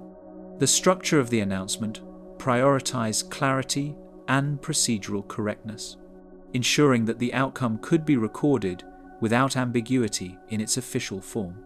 Despite the simplicity of its delivery, the context in which it occurred remained complex, shaped by distance, environment, and limited external connection. The wording itself reflected institutional discipline, even as the setting diverged from conventional expectations of court procedure. Interpretive distance between formal judgment and local understanding remained present at the moment of conclusion, as the legal classification of events did not fully align with all perspectives contained within the record. The system of law operated within its own framework of definition, while other interpretive contexts retained different ways of understanding the same sequence of events. This divergence did not affect the structure of the verdict itself, but it remained present in how the outcome could be perceived beyond the courtroom. In this way, conclusion did not eliminate difference in meaning, but preserved it in parallel form. Translation continued to influence the precise wording of the final legal determination, ensuring that the language used in the verdict retained consistency across different linguistic frameworks involved in the proceedings. Even at the moment of closure, meaning remained partially mediated through interpretation, with careful attention required to maintain accuracy between versions. Subtle distinctions in phrasing carried procedural importance, as legal clarity depended on consistency across translated form. This reinforced the fact that language had remained a structural component of the case from beginning to end, not merely a supporting function. Environmental conditions remained unchanged during the delivery of judgment, reinforcing the separation between system and setting, as the external Arctic environment continued without alteration or interruption. The physical landscape did not respond to or reflect the procedural conclusion taking place within the formal structure of the court. Instead, it remained constant, emphasizing the independence of legal process from surrounding geography. In this contrast, institutional finality existed alongside environmental continuity, without interaction between the two. Recorded responses to the verdict varied depending on perspective, producing no singular interpretive reaction that could be uniformly documented across all accounts. The absence of unified response reflected the broader pattern that had already emerged throughout the proceedings, where differing frameworks of understanding continued to coexist. Some accounts emphasized procedural closure, while others preserved contextual interpretation that did not fully align with legal categorization. These variations did not alter the legal outcome, but they remained part of the broader documented record surrounding it. Legal closure was achieved without eliminating the underlying complexity of the recorded accounts, as the final judgment addressed procedural responsibility rather than resolving interpretive differences between testimonies. The structure of the legal system allowed for conclusion without requiring full alignment of all perspectives contained within the case. As a result, closure existed at the level of procedure rather than complete narrative resolution. What was settled legally remained, separate from what remained interpretively unresolved. Administrative finalization of the case followed established procedural requirements despite ongoing contextual ambiguity, ensuring that the conclusion adhered to institutional standards even in the presence of unresolved interpretive variation. Documentation was formally archived, and case materials were organized according to legal convention, marking the end of active proceedings. This distinction between procedural completion and narrative clarity remained a defining feature of the entire process. The system functioned through structure rather than total resolution of meaning, even at its endpoint. Residual contradictions within the record persisted beyond the point of formal conclusion, as differences in interpretation and framing remained embedded in the documented material. These contradictions were not removed by the act of judgment, but they no longer influenced the procedural status of the case.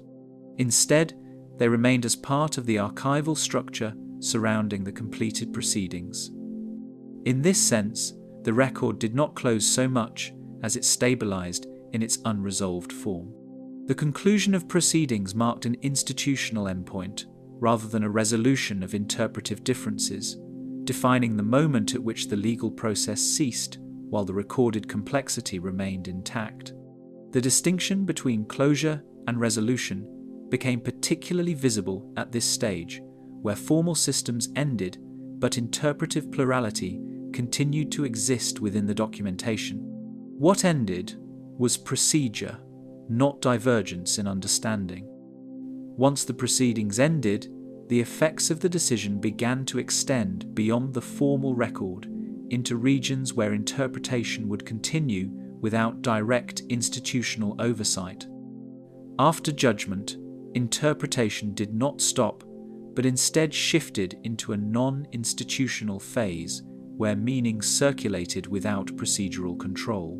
In this phase, the legal record functioned as reference rather than authority, meaning that its conclusions could be read, reinterpreted, and reframed outside the structure that had produced them. This created a separation between legal finality and interpretive continuation, where one ended formally while the other continued without constraint.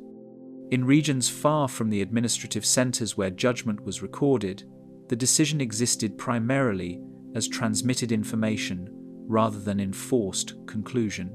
Its stability depended not on institutional presence, but on the way it was received, understood, and reinterpreted in different contexts. Without continuous institutional reinforcement, the meaning of closure became less fixed, even though its procedural status remained unchanged. The result was a form of legal finality that existed fully only within documentation, while outside that structure it remained open to reinterpretation, shaped by distance, context, and perspective.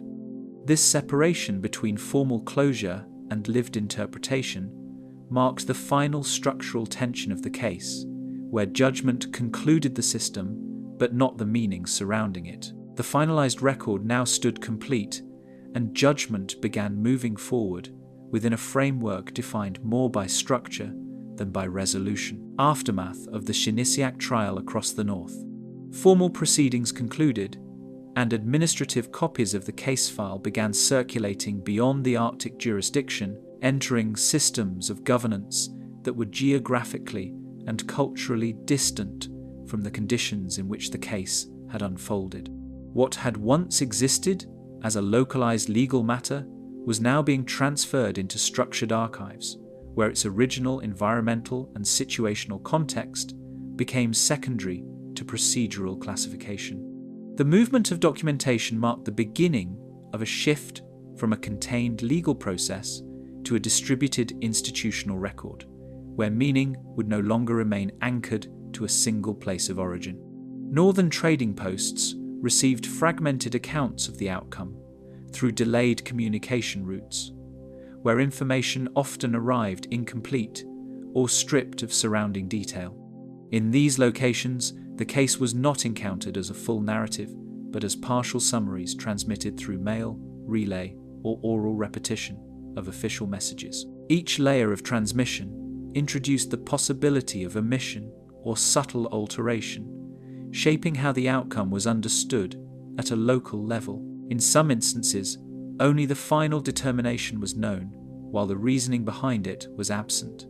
Central colonial offices integrated the case materials into broader governance archives without retaining its environmental context, positioning it instead within a larger framework of administrative record-keeping. In this setting, the case became one entry among many, categorized according to legal outcome rather than geographic or cultural conditions. The original Arctic setting, which had defined much of the procedural complexity, was no longer central to its institutional interpretation. Instead, it was absorbed into a growing body of cases used to refine procedural understanding of remote governance. Missionary stations processing the summaries interpreted the outcome through established moral and organizational frameworks, where emphasis often shifted toward questions of conduct, responsibility, and social order. These interpretations did not always align with legal classification, as they were shaped by different priorities and conceptual structures. The same documented outcome could therefore carry distinct meanings depending on the institutional lens through which it was read. In some readings, the focus moved away from the event itself and toward what it was believed to reveal about human behavior in isolated conditions. Information moving between regions began to shift subtly in emphasis and detail through successive transmission, where repeated summarization gradually altered how the case was framed. Even when core facts remained intact, supporting context and nuance could be reduced over time. This process did not require intentional modification, but emerged naturally through the mechanics of communication across distance and time. Over successive copies and summaries, the case began to lose specificity while retaining structural outline. Some northern communities formed localized interpretations of the reported events independent of official documentation, relying instead on direct communication, oral transmission, or partial summaries. These interpretations existed alongside formal records, but did not necessarily align with them in structure or emphasis. The divergence reflected not contradiction alone, but the presence of multiple systems of understanding operating in parallel. In these settings, meaning was often shaped by proximity, memory, and lived experience rather than written record. Distance from the Arctic increasingly shaped how the case was understood along communication networks, as each geographic step introduced further separation from the original conditions of the event. The greater the distance, the more the case became abstracted from its physical and environmental origins. Meaning began to shift from lived context toward procedural and symbolic representation, where the Arctic itself became less a setting and more a conceptual reference point. This gradual abstraction altered how the case functioned within broader administrative awareness. Administrative departments reviewing the file connected it to wider patterns of Arctic legal governance, treating it as part of a broader framework of policy and procedural development. Within these systems, individual cases were often evaluated for their structural implications rather than their isolated circumstances. The Shinisiak case thus became one reference point within an expanding institutional understanding of Arctic administration. Its significance was increasingly defined not by its specific details, but by its usefulness in shaping future procedural expectations. Southern archival records preserved the case primarily as procedural outcome rather than environmental event, emphasizing legal classification over contextual detail. In these records, the focus rested on conclusion and categorization, while the environmental and logistical conditions of the Arctic setting were minimized. This archival framing contributed to a version of the case that was structurally complete but contextually reduced. Over time, the absence of environmental detail became normalized within institutional reference. Institutional summaries varied slightly between jurisdictions, despite referencing the same documented verdict, reflecting differences in administrative framing rather than factual disagreement. These variations were often subtle, appearing in emphasis, sequencing, or descriptive focus. While the core outcome remained consistent, interpretive framing shifted depending on institutional context. Such differences accumulated gradually, revealing how standardized documentation could still produce divergent interpretive outcomes. Consistency in wording did not prevent divergence in interpretation across separate administrative channels, as identical statements could still be understood through different conceptual frameworks. Legal language provided stability in form, but not necessarily uniformity in interpretation. Meaning remained influenced by institutional perspective even when terminology was standardized. This revealed a separation between linguistic consistency and interpretive certainty. The Arctic environment remained physically unchanged, while interpretations of the event continued to disperse elsewhere, reinforcing the contrast between environmental continuity and informational transformation. While the physical setting remained stable and unaffected, the human systems interpreting it continued to evolve across distance. This separation between place and perception became increasingly pronounced as circulation continued. The land remained constant, even as meaning shifted far beyond it. What remained of the case continued to circulate beyond its formal boundaries, reshaped by distance, repetition, and the passage of time. What the ice remembered. Early archival classifications of the Shinisiak case preserved only selected portions of the original proceedings within official record systems, where documentation was shaped less by narrative completeness and more by what could be systematically stored, categorized, and retrieved under institutional standards. In this process, entire contextual layers surrounding the case were gradually reduced to abbreviated references, leaving behind a structure that was formally intact but informationally incomplete. What entered historical archives was not the full continuity of events, but a filtered representation shaped by administrative limits. Even the way entries were indexed began to prioritize case outcome over environmental or situational context, reinforcing a gradual separation between event and setting. Historical distance from the events introduced gradual gaps in the continuity of surviving documentation as the passage of time altered not only the availability of materials, but also the conditions under which they were preserved. Records that once existed as part of a connected procedural sequence began to appear isolated when viewed across extended temporal spans. This separation did not occur suddenly, but accumulated slowly as retrieval practices, cataloging systems, and institutional priorities changed over decades. In some archival holdings, references to the case were reduced to catalog identifiers with minimal descriptive detail. Subsequent generations encountered the case through fragmented records that no longer reflected its full procedural context, relying instead on partial documents, summaries, and secondary references preserved in institutional archives. These materials often lacked the surrounding explanatory structure that originally gave them coherence within the legal process. As a result, later interpretations were shaped as much by what was absent as by what remained accessible. In some cases, entire sequences of testimony were known only through brief summaries preserved in unrelated administrative files.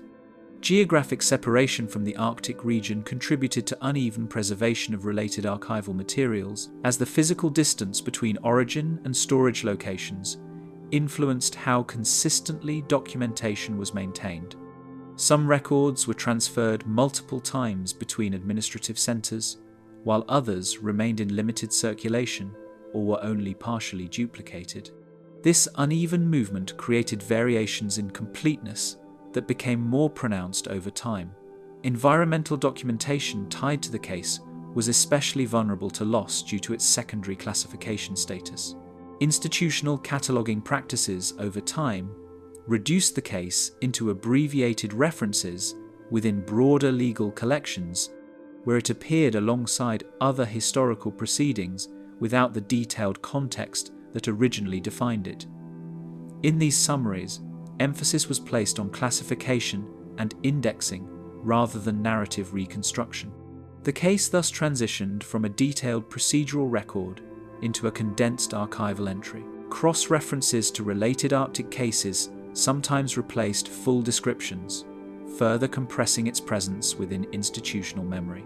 Surviving testimonies retained in archives often appeared without the surrounding contextual material that originally defined them, creating interpretive gaps that could not always be resolved through comparison alone. Statements preserved in isolation carried meanings that were once embedded in broader procedural exchanges, but now stood independently within archival systems. This shift altered how such testimonies were understood in later analysis. In several instances, the absence of adjacent material made it difficult to determine the precise procedural stage at which statements were originally recorded. Changing historical frameworks influenced how later researchers interpreted the limited materials available on the case, as evolving methodologies introduced new perspectives on older records. What had once been viewed strictly through legal classification began to be reconsidered through broader historical, cultural, and environmental lenses. Each interpretive shift added layers of meaning that were not present in the original documentation. These reinterpretations often emphasized structure and absence as much as content itself. Disparities between preserved documentation and missing records became more pronounced in later academic review, particularly when attempts were made to reconstruct a continuous narrative from incomplete sources. The absence of certain materials created structural gaps that could not be fully bridged through inference alone. These gaps became a defining feature of the case in historical analysis. In some reconstructions, entire periods of the case existed only as inferred transitions between surviving documents. Archival omissions gradually shaped the boundaries of what could still be reconstructed with confidence, as missing segments of documentation limited the scope of full historical reconstruction. Over time, what remained accessible came to define the perceived limits of understanding. In this way, absence became an active structural element within historical interpretation. The shape of knowledge itself was influenced as much by loss as by preservation. Evolving administrative systems reclassified older Arctic cases in ways that further distanced them from their original context, reorganizing them according to updated institutional frameworks.